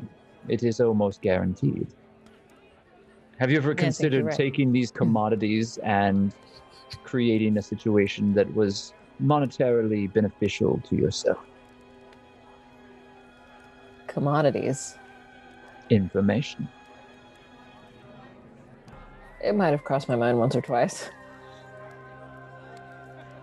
I had asked you before to keep an eye on the table in the corner. Yeah, kept a little more than an eye on it. Indeed. At first I was confused. I didn't know how I had been so incorrect in placing so much trust in you. But then I realized the brilliance of what you had done. You intentionally fell into that table so that you could see the face of the individual that was there cloaked. It did work out pretty well, didn't it? It went swimmingly. You have seen the face of someone, and that information is valuable. I have watched you stumble about, drop drinks, trays, and it has built a perfect veneer of ineptitude so that no one believes that you are learning everything around you. Well, I'll take that as a compliment. You've proven yourself to me. Now I must ask, what would be your price to work outside of this establishment? I mean, the pile of dirty dishes and then also dirty water to clean them in is as tempting as it is to stick around, I think. I can only imagine the pittance that the barkeep is paying you here. Let's think bigger. Hal looks around at the tavern and he kind of looks at his own hands for a second, like they're all crusty and dirty. It's like, what if you just teach me what you know?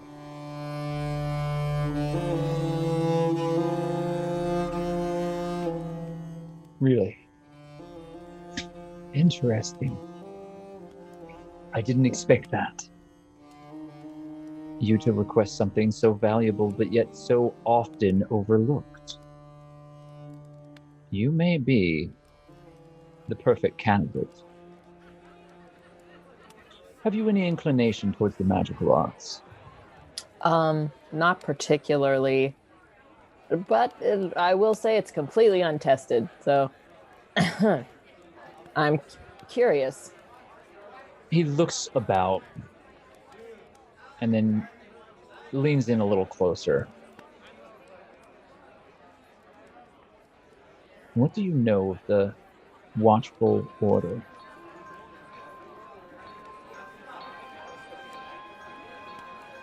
Admittedly not much, but I get the feeling that is the way that they want it. Indeed. I can't tell you much, but what I can tell you is that if you work for me, in time, there may be a place for you within the Order. If you wish to elevate yourself from the position of a tavern scrub. What kind of work would that entail? I'm not super magically inclined. If it requires some of that sort of skill, I might need a little help. Just because we are mostly of arcane power and usage does not mean that we do not employ brute force and subtlety when needed. I find that there is certainly a space within the lower echelons of our order for those who would help us to enforce that which we do. All right. What do you think? Maybe a trial basis apprenticeship? Exactly what I was thinking. There's a warehouse. I want you to go to it. I'm seeking something of great power. If you're able to bring me back the information that I seek regarding the individuals that are guarding it, then you will have proven yourself quite worthy of my attention. And I can promise you, young man,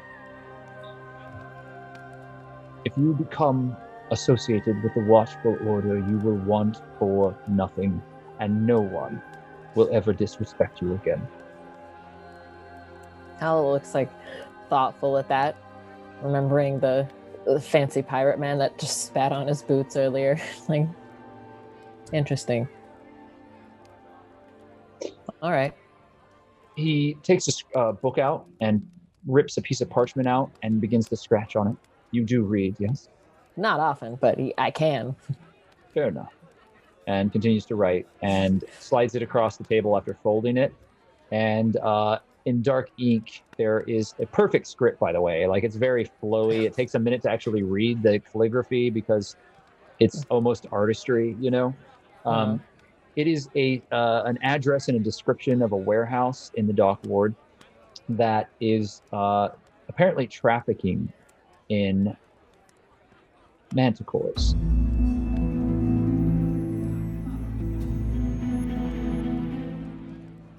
Hal just blinks for a second. Oh. Yes, sir. Do you know what a manticore is? Yes, I do. Good. I am not asking that you do anything but confirm the information that I have and bring me a full description of every guard at that warehouse. There is a small tavern not too far from the dock that you'll be working at. I've included that address there as well. Meet me there tonight. It should give you plenty of time. If I find the information is good, you will never need to return here again. So I wouldn't bother leaving anything behind that you didn't care about. Understood. So we have an arrangement. And he reaches his hand out to shake yours. Hal looks at his hand for a second and goes, that we do. And he shakes the man's hand. You grasp your hand around his. And you're touching the blue ring. I have luck. You do. Would you like to make a sleight of hand roll to try to steal the ring off his hand while you're shaking in agreement for this deal? Yeah, I think I'm gonna try. So since you've laid this groundwork, I'm going to give you an inspiration that you can use on this die roll. All right, here we go. I guess I'll start with the sleight of hand. Oh! That's a 22 without the other rolls. Damn, good job. Oh my god. Do you want to add your D8 and just like blow it out of the water? Yeah. Yes, okay. I do. So go ahead and roll a D8 as well. That is my son. I've just felt like my butt cheeks unclench.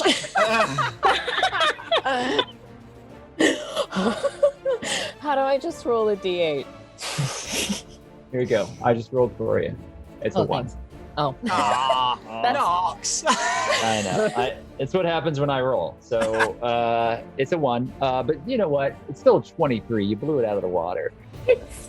And so with a 23, the ring slips off. He is none the wiser. I did roll a perception check as well, and it's not great. So he is unaware at the moment. Cheese it!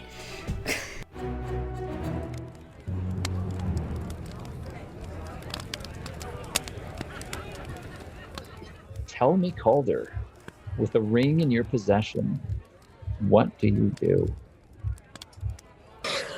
Oh, I'm sweating.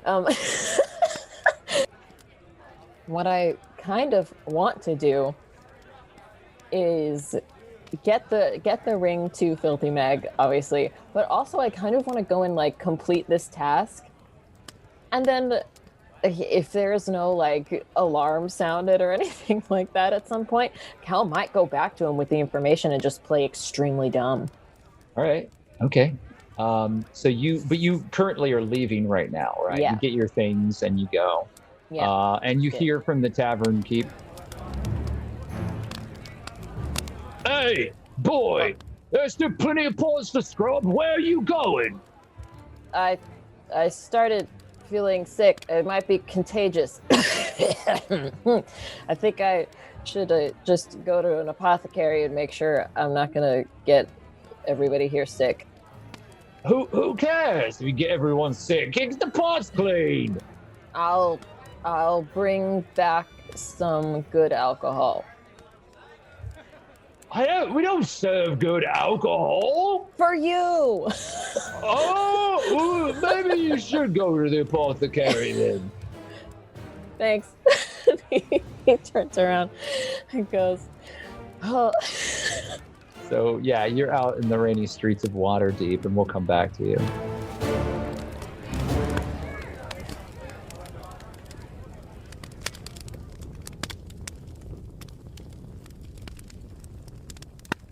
Sweet. The doors of the Golden Owl open. Finnius Fiddlescratch enters the space as the four of you finish your meals seated around the fire. Well, I'm quite glad to see that all of you made it here. Well met. Thank you for the food, Mr. Fiddlescratch. Oh, you're quite welcome. Tamara, she really does take pride in her establishment, and I think we all do. I've introduced myself. Perhaps you could introduce yourselves. And he kind of like sits down and tamps a pipe, and this really lush and flowery tobacco smell that's kind of comforting fills the air. Can I dab my face with the napkin and take a deep breath in and out and say, "Hello, my name is Doddle. It's a pleasure to make your acquaintance." Doddle, is it? Where do you come from, Doddle? From the west? You're from the ocean. Mm-hmm. I see. And what about you, young man? You seem to be enjoying the food that Tamara's made for you. Yes, so sorry. My name's Hawke. Hawke, you say? And what about you, my studious young friend?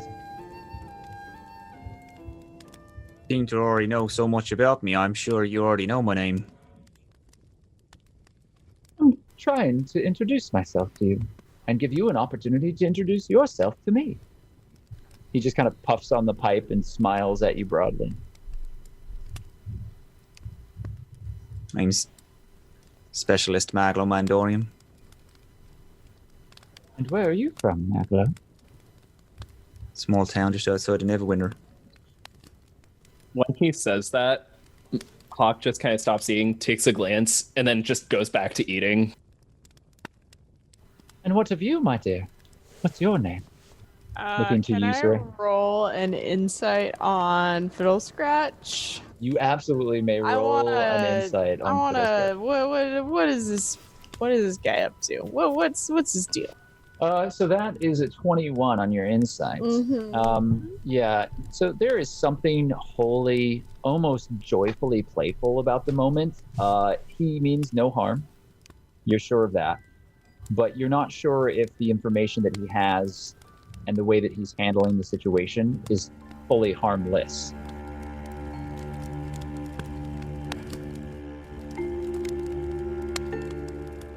My name is Siraye, but I think you already know that.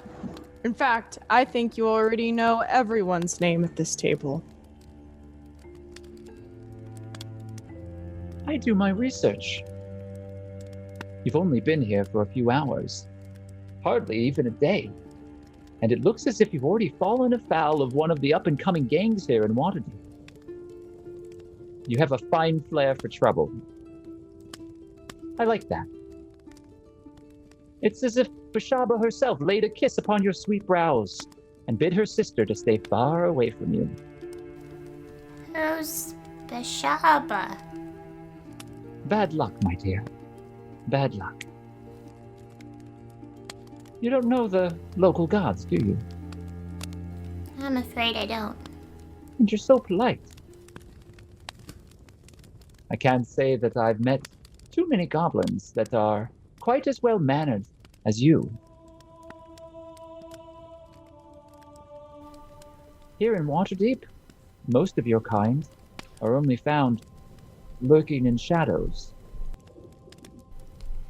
I shall try to get better at lurking in shadows then, I suppose. Don't you dare hide that flame of yours underneath any sort of shadow, my dear. Let the world see who you are. Oh, I'm not sure I'm ready to let the world see who I am quite yet, but thank you. Fair enough. My friend Maglo, I can't help but notice that you're staring at me so hard that I feel as if I might be knocked straight out of this chair. Do you have something you would like to say? I'm an open book. 9 times out of 10, people who say they're open books are hiding the other volumes in a locked chest. There's that wisdom. You don't disappoint at all. Smartest man in the room, you might say. You're observant. Should we start with the grasping eye? Or perhaps your book and why you were targeted? You weren't particularly careful about what you were reading and where you were reading it. Granted, most of the individuals in that section of the Southern Ward don't know how to read at all. But those that do know value when they see it. And you put a fairly large target on yourself fairly quickly, as you spent those nights there poring over ancient tomes that spoke of places far away. One of the reasons that Tamara sought to make a place like this, the Golden Owl, a safe place. Is that why you wanted to bring me here? No, it's not. Hawke, you stumbled your way up from a very dark place. I feel like I can still smell the Underdark on you. Are you all right?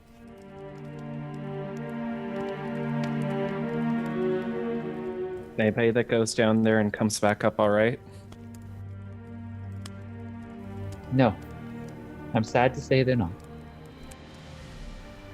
Then you have your answer, my good sir. Siraye, I know you're only here to hear what I'm going to pay you. It will be adequate. But Doddle, what is it that you want? I'd like to go home, sir. And where is home? I don't know anymore. I left and lost track of where I was on the seas. I don't know how to get back. I do have friends who have ships, and I'm sure that I could help you charter a fine sailing vessel. Really? Indeed. I just have one favor to ask all of you. One simple thing, and our arrangement will be set. I will give each of you exactly what you want. I don't want gold. I don't have a home to go to, and it's nothing I really need to learn. So my question is, what can you offer me, sir? Purpose.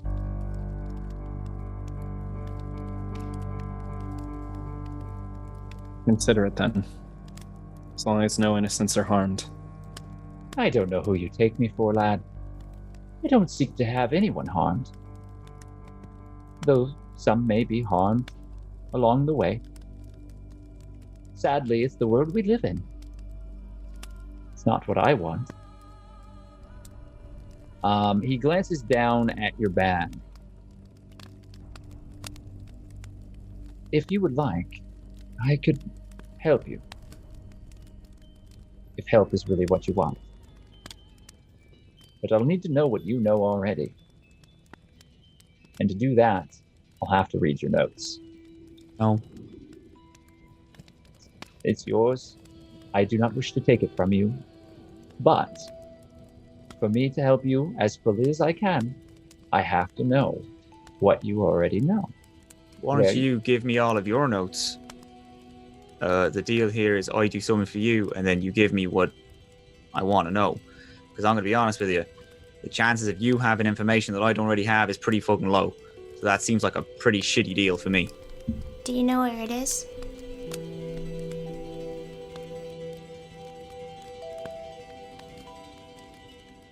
I'm working on very close.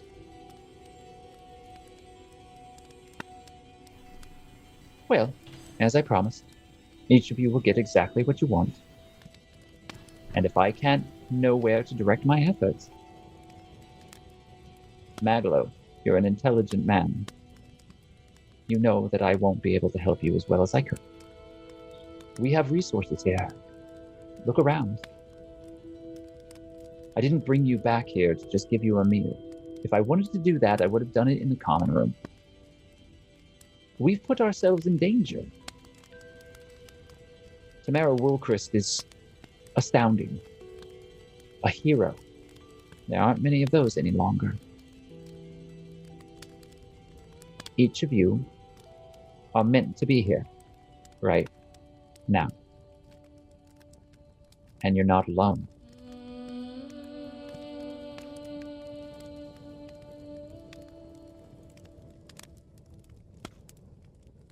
If I give you my notes and you find it, you put my name on it. You need not worry. The name Finnius Fiddlescratch is best left out of the history books. I work best on the sidelines, quietly encouraging those who would do great things. The fuck you mean you want your name on my island, you bitch? Well, I don't know, it's your island.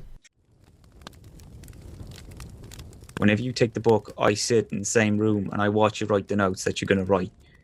We basically are conjoined at the hip as long as you have that book. As soon as you're done with it, I will leave and go to my own private chambers and wait for you to do whatever you're going to do with the information that I've given you. Agreed. Happily so. Why don't we spend just a few days?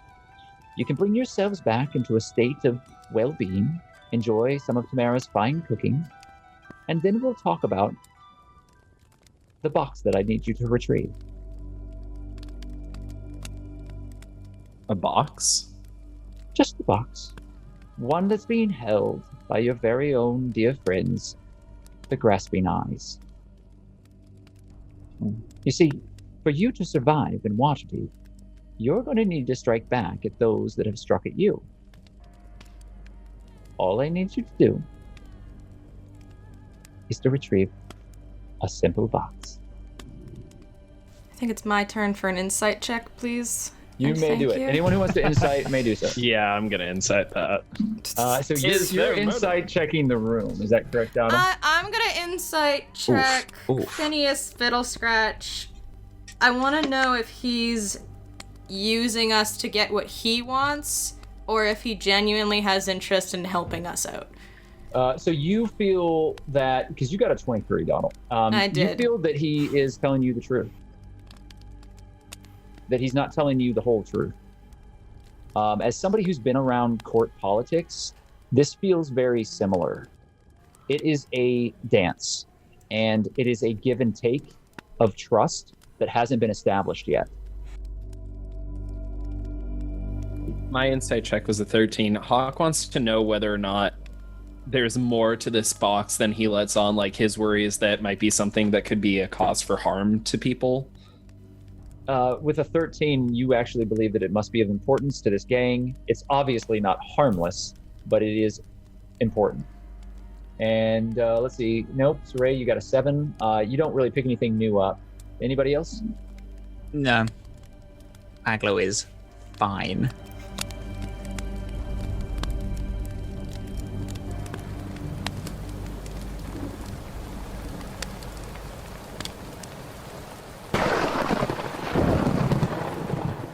Juniper, let's start back with you.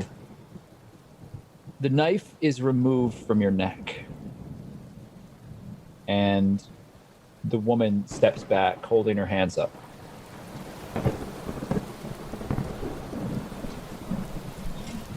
Can you help us? I'm sorry. You just had a knife to my throat. Am I missing something? You can heal, and points back to the figure on the ground. She's going to die. Oh, She is a companion. she looks really uneasy. Okay. I'm not one to leave someone to die, so I'll save your friend. Though you just had a knife to my throat. You do know that you're in the dock ward of Waterdeep, yes? I'm obviously not from around here. I don't really know what I'm doing, if I'm honest with you. So, Well, then it is a good thing that you have found us. Help us. We will help you. June goes over and assesses what's gone on here. What exactly happened to this person? Like, what does it look like? Take roll medicine for me. Yeah. 18. 18 is good. So this individual has a stab wound in their gut underneath their armor. Oh. And there is a needle still sticking out of their neck, and it looks like part of a poison dart trap. And there is a network of thick black veins that are worked across their neck. Ooh. Do either of you have a cloth at all? Yes. And you hear a ripping noise as the red robe is torn, and they hand you a tattered piece of their covering. Yeah, June just wraps it up as thick of a ball as possible and takes it to use to pull the needle out. Don't want to touch that. Then she casts Cure Wounds. Okay, so you cast Cure Wounds. 5 points of healing. Yeah, so as you pray, the warm green light of Sylvanas works its way into you and radiates around the wounds, and there is some minor improvement. However, you can see that this individual is poisoned. Is she going to live? Give me a second here. The man stands at the edge of the alleyway and is guarding it, kind of looking out desperately, like as if somebody might be following. And the woman is standing by you, knife still in hand. And you're leaned over this body, and you get the sense that, you're helping them and they want to help you, but if this doesn't work out, you might be back where you started. Might get got. Yeah. She turns and looks at Miss Knifey Knife and goes, "Hey, I'm gonna do this, but there's a chance that she might not make it." If you do nothing, then the chances... Then do it. Whatever it takes. Okay. And quickly. Can I see your knife? She reluctantly hands you the knife. Thank you. And June goes to the largest point of purple and veins and makes a small little incision there. All right. Do you have any inspiration or any other abilities? Okay, so go ahead and make a medicine roll then. Oh, that is an 18 on your medicine. You will not need another roll. That absolutely succeeds. Hey. You drain enough of the poison that while her recovery will be slow because she has lost so much blood at this point, the deep, dark veins kind of release, and they are not nearly as visible as they were. And she's unconscious, but breathing very shallowly. Here's a knife, but she's probably going to need to rest for quite a bit. We have a place that we will be staying. You can stay there with us and ensure that she makes it. And the man turns.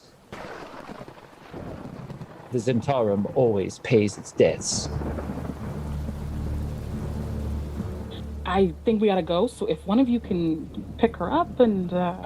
They both shoulder either side of the woman, and they rush through the alleys.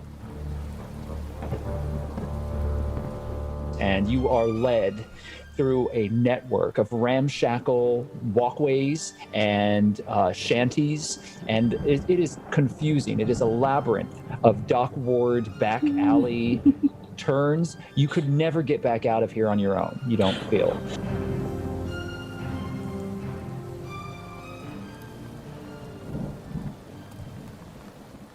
There is an enormous abandoned clock tower. It is old stone, and it leads up to what looks like a shattered roof with large holes in it. They quickly look about, and when no one is present, they start slipping through a series of scaffoldings that take you 3 stories up. Do you follow? Heck yeah. And then into an open hole of stone that leads into this old bell tower.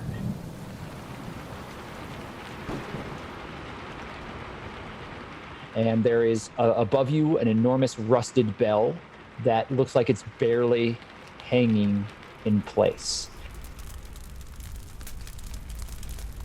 There is a fire, and around the fire are a number of individuals, all shadowed.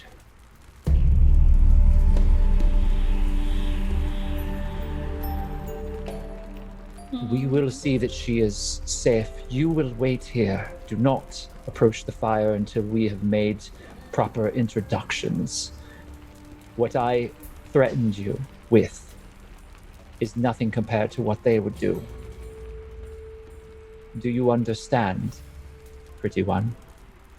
Oh, yeah, I get that. My brother and I will return. Wait here. And they slowly slip away. And there seems to be a network of small bunks and things that have been built into the interior of this bell tower. And there are at least 4 or 5 individuals near the fire. And you hear talking and murmuring, whispering. A individual in a cloak stands and walks towards you. She's massive, a human of rippling size and muscle. Her hair is pulled back in a mohawk, and she has a braid that falls down her back. She has scars crisscrossing her body and tight leather armor that is fitted to just a number of places on her. What do we have here? A little flower to be picked, perhaps. Oh my, you are a gorgeous specimen. There's another figure that steps up beside her, and it is a thin, pale-skinned rogue in a cloak. Now thou, Uthra, there's no need for that. Yet. Answer the question. What are you doing here, stranger? Actually, I was brought by, I think, their siblings. Mert, do you hear this? The twins brought us a plaything. A large man with tattoos all over his body and a gold tooth kind of smirks at you. He's a little older, but he has like all the markings of a really hardened pit fighter. Actually, one of your pals was down and they asked me to heal. Is that so? You're friends with the twins? No, just, someone was down. I decided to help them. Well met. Mert Handlebrake at your service. And he reaches a big, muscular hand out towards you to shake. Not to be rude, I did just pull poison out of someone, so my hands aren't exactly the cleanest. All right, I understand. And he brushes the side of his head as he starts to turn, and then spins back with a punch.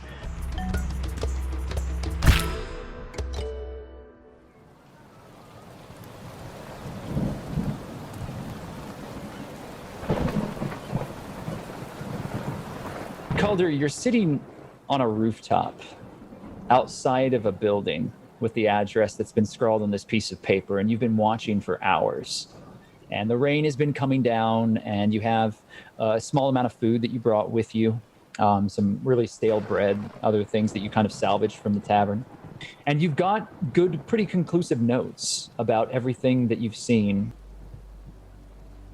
There are shipments that come in of wagons with large cages and other crates that keep pulling through. And you see individuals that look like common thugs and thieves. I mean, street ruffians.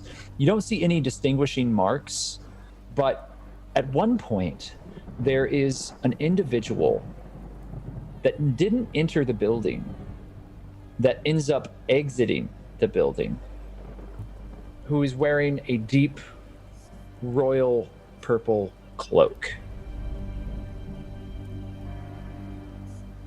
You don't see face, you don't see any features, you don't see hands. They seem to be very careful.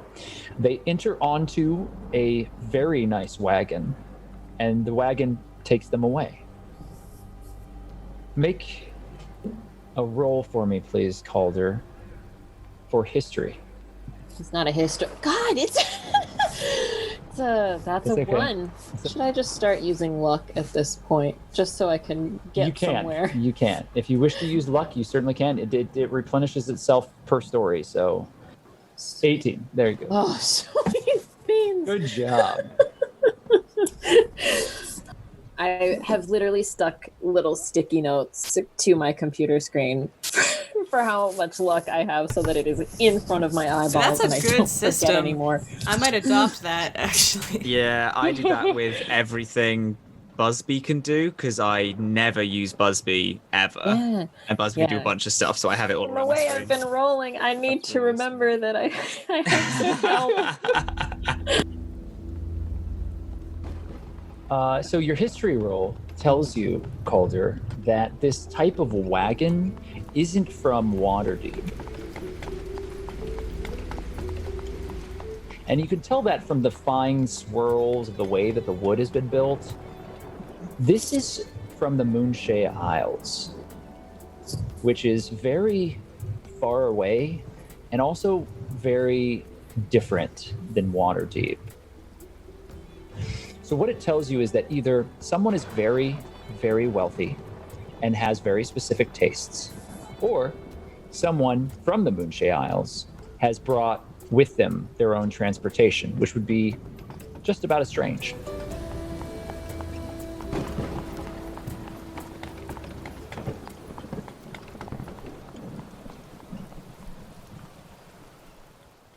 Once he's got some notes, I think he's going to go back to where he last met with Meg.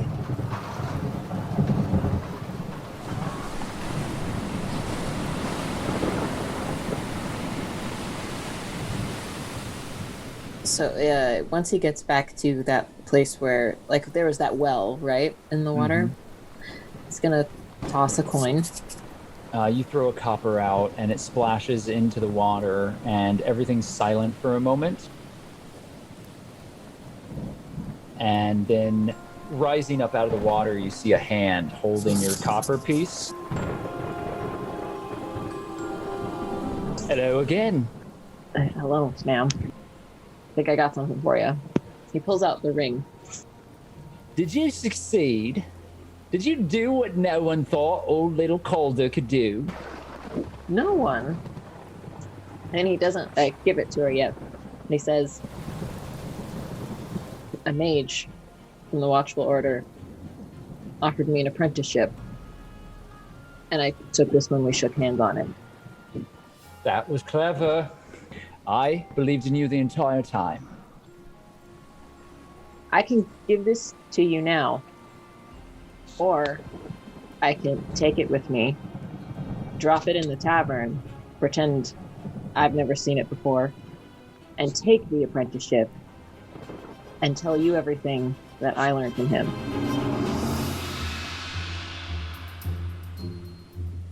You're thinking bigger than you were when you first came here to me. I washed some really nasty dishes since then, so...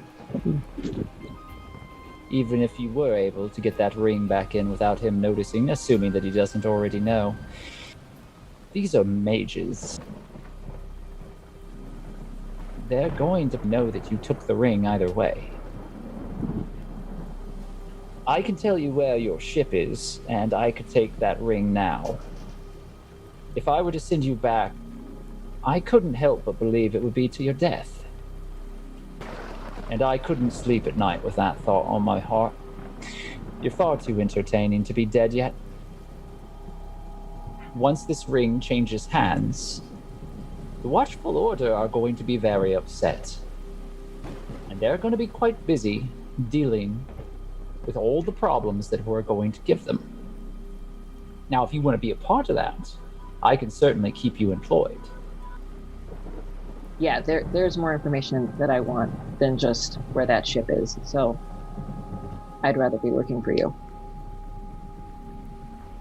Glad to hear it. Would you like to have a drink on it? What kind of drink? She pulls out a bottle from one of her bags, and it is it's sealed with wax, and she cracks it open, and you immediately smell this really strong, full-bodied whiskey.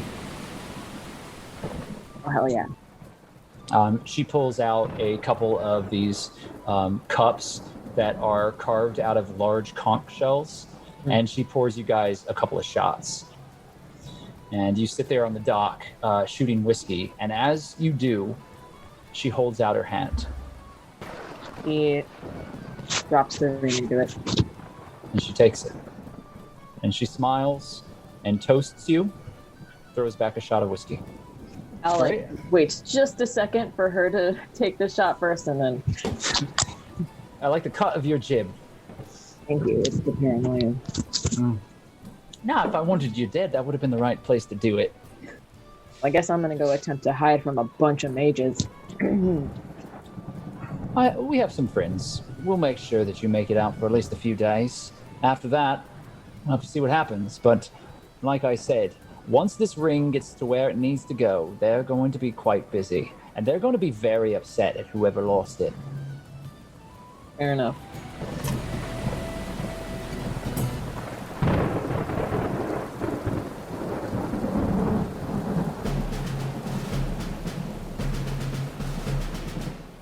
Elerie, the guard is standing in front of you. Who are you, and what are you doing? Answer me. As I said, I am going to my job to move some boxes, and I'm a little lost. And your name is Elerie Seaborn. Yes. Wait here. And the captain turns and walks away as the other two guards flank you on either side. Do you make a run for it or anything, or do you stay put? So yeah, she's gonna stand there pretty confidently, arms crossed, big huff in her chest. A few minutes later, the captain walks back up.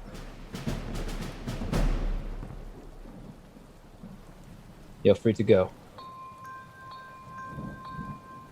Thank you.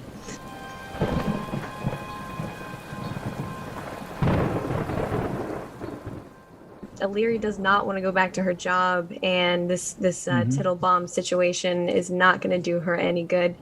So I think that she would just wait out the rest of the day and wait to kind of rough up Tittlebomb later in the night.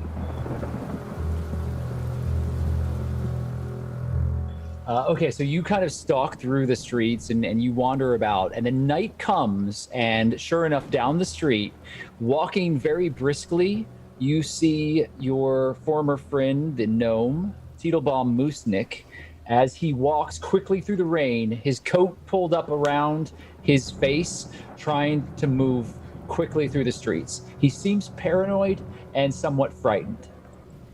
I'm going to follow him. Okay, make an insight check, please. Absolutely. That's a 10. That is a 10, yep. Yep. Something's wrong. You don't know what it is, but you know something's wrong. Do you continue following him? In the most discreet way I possibly can. Okay, make a stealth check, please. Yeah, that's what I'm talking about. So you follow behind. Tittlebomb quickly turns down an alley because you think he might sense that he's being followed and is trying to slip you. I know where Tittlebomb lives. Or do I Do I know, is he like following that path? Like, can I cut him off or something? You could, yeah, you could try to cut him off. So are you gonna run over like to the other side where you think this alley it terminates out of? Yes, please. Okay, so you run through the streets. Just make an athletics check. As you kind of dart through the streets, you're jumping over carts and trying to get over to where he's at. And you do so very nimbly. And you cut him off. And as he's running out of the alley, because he's running now, because he knew something was up, he bumps into you and hits the ground. And kind of like starts backpedaling into the alleyway. What's got you all messed up now, Tittlebomb? I know. He holds his hands up, and you see that he's missing 2 fingers on his right hand, and it's been bandaged. I've done everything that I can, and I'm sorry. They just won't let it go. I had to. Can I like pick him up by his jacket? I never wanted you to get hurt, but I can't lie. They're going to know. Who? The grasping eye. Ah, Tittlebomb! And I'm just gonna toss him. I'm sorry. You should probably leave Waterdeep immediately. Yeah, you're right. I want to look around. Is there anybody else on the street? No. Tittlebomb, was somebody following you just now? He looks back now like he's not sure. No. All right, well, might as well get out of here then. He's kind of shocked that you're not going to kill him, and he kind of like stands up and looks back at you.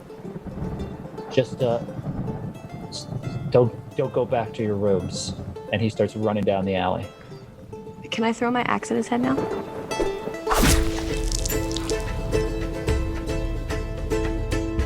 Yep.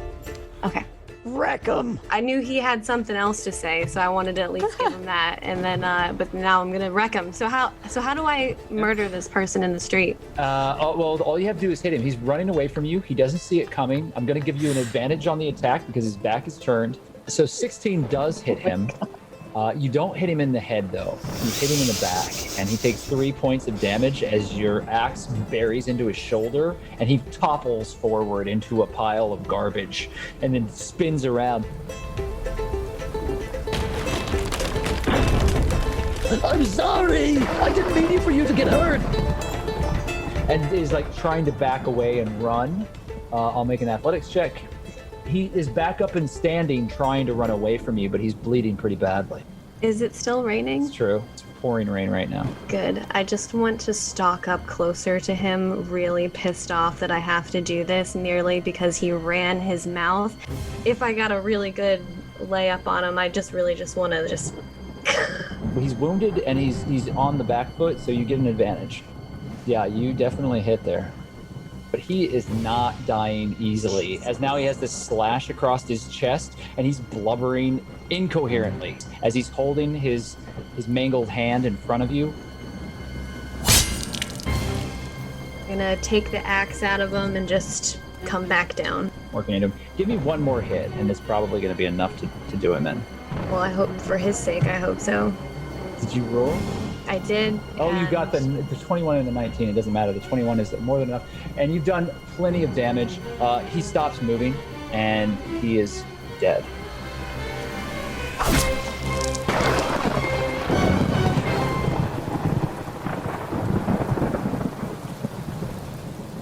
Tittlebomb Moostic lies in front of you in a broken pile. Blood is washing away in the rain as you're standing there alone in the dark alley.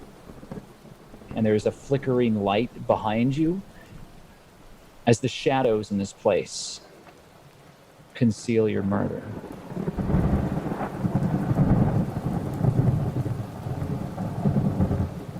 Happy Halloween, everybody! Oh, kids at home, don't forget, snitches get stitches. Casa Maria! May I check his pockets? You may. I just want to go for the pockets that would have been like in the front, like where his hands would have been sitting, and then the back if he's got like a loose pocket somewhere. You get a notebook that has scratched writings and a quill and a little pouch with inks and things and little things in it. You get a very large dagger. You get a coin purse that is strangely very full right now. It has effectively 8 gold pieces inside of it. I will toss the book over my shoulder, grab 3 gold pieces, and spill the rest on the ground, and then I'm gonna head off.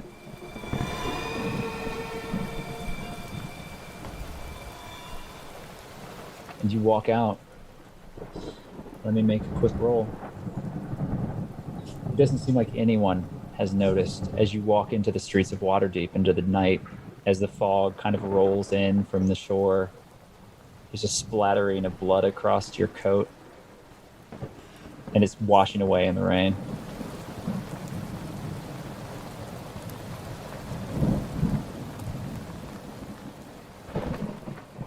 And that's why we like the rain.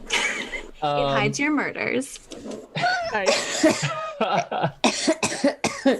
That was so sick. Kaza, I hope I never piss you off. I'm just sorry that I killed everyone's favorite character, you know?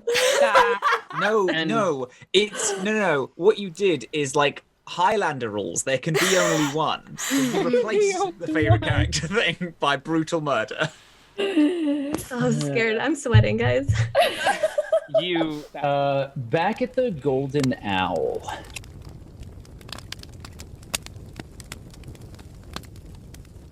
All of you are seated in front of Finnius Fiddlescratch, and his pipe is filling the air with this blue-gray smoke that's dancing about the room, and the fire is burning.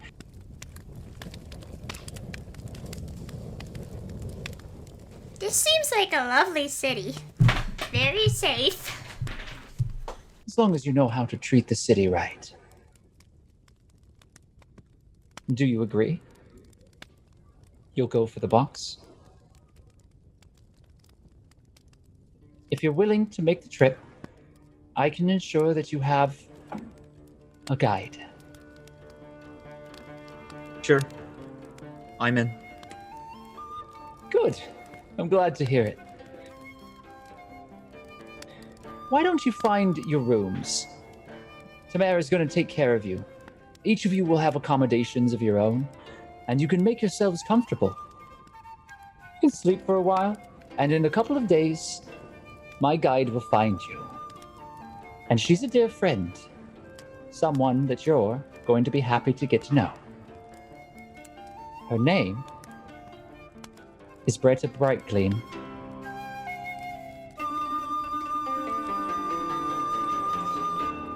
And that's where we're going to end it today. Sweet Jesus. Yeah. Some of my favorite scenes in like the whole of our campaign, like 3 of them happened in Holy this crap. session. I love it. Yeah. Woof. That was intense. I'm sweating. Yeah, thank you, Very Knox. good job today, Knox. Very good job. That's Oh my insane. God. That is marathon level. smokes. Now this is pod racing. Oh my god, please, June, please tell me that these people live and we can like go fucking party with them after we're done whatever it is we're doing. Yeah, when Knox was describing the person with all the scars over them and the big battle axe, everyone First of all, everyone was like to "Ooh." go to First that. of all, I'm not sharing her. So My hot big girlfriend. I kept You thinking, Mara.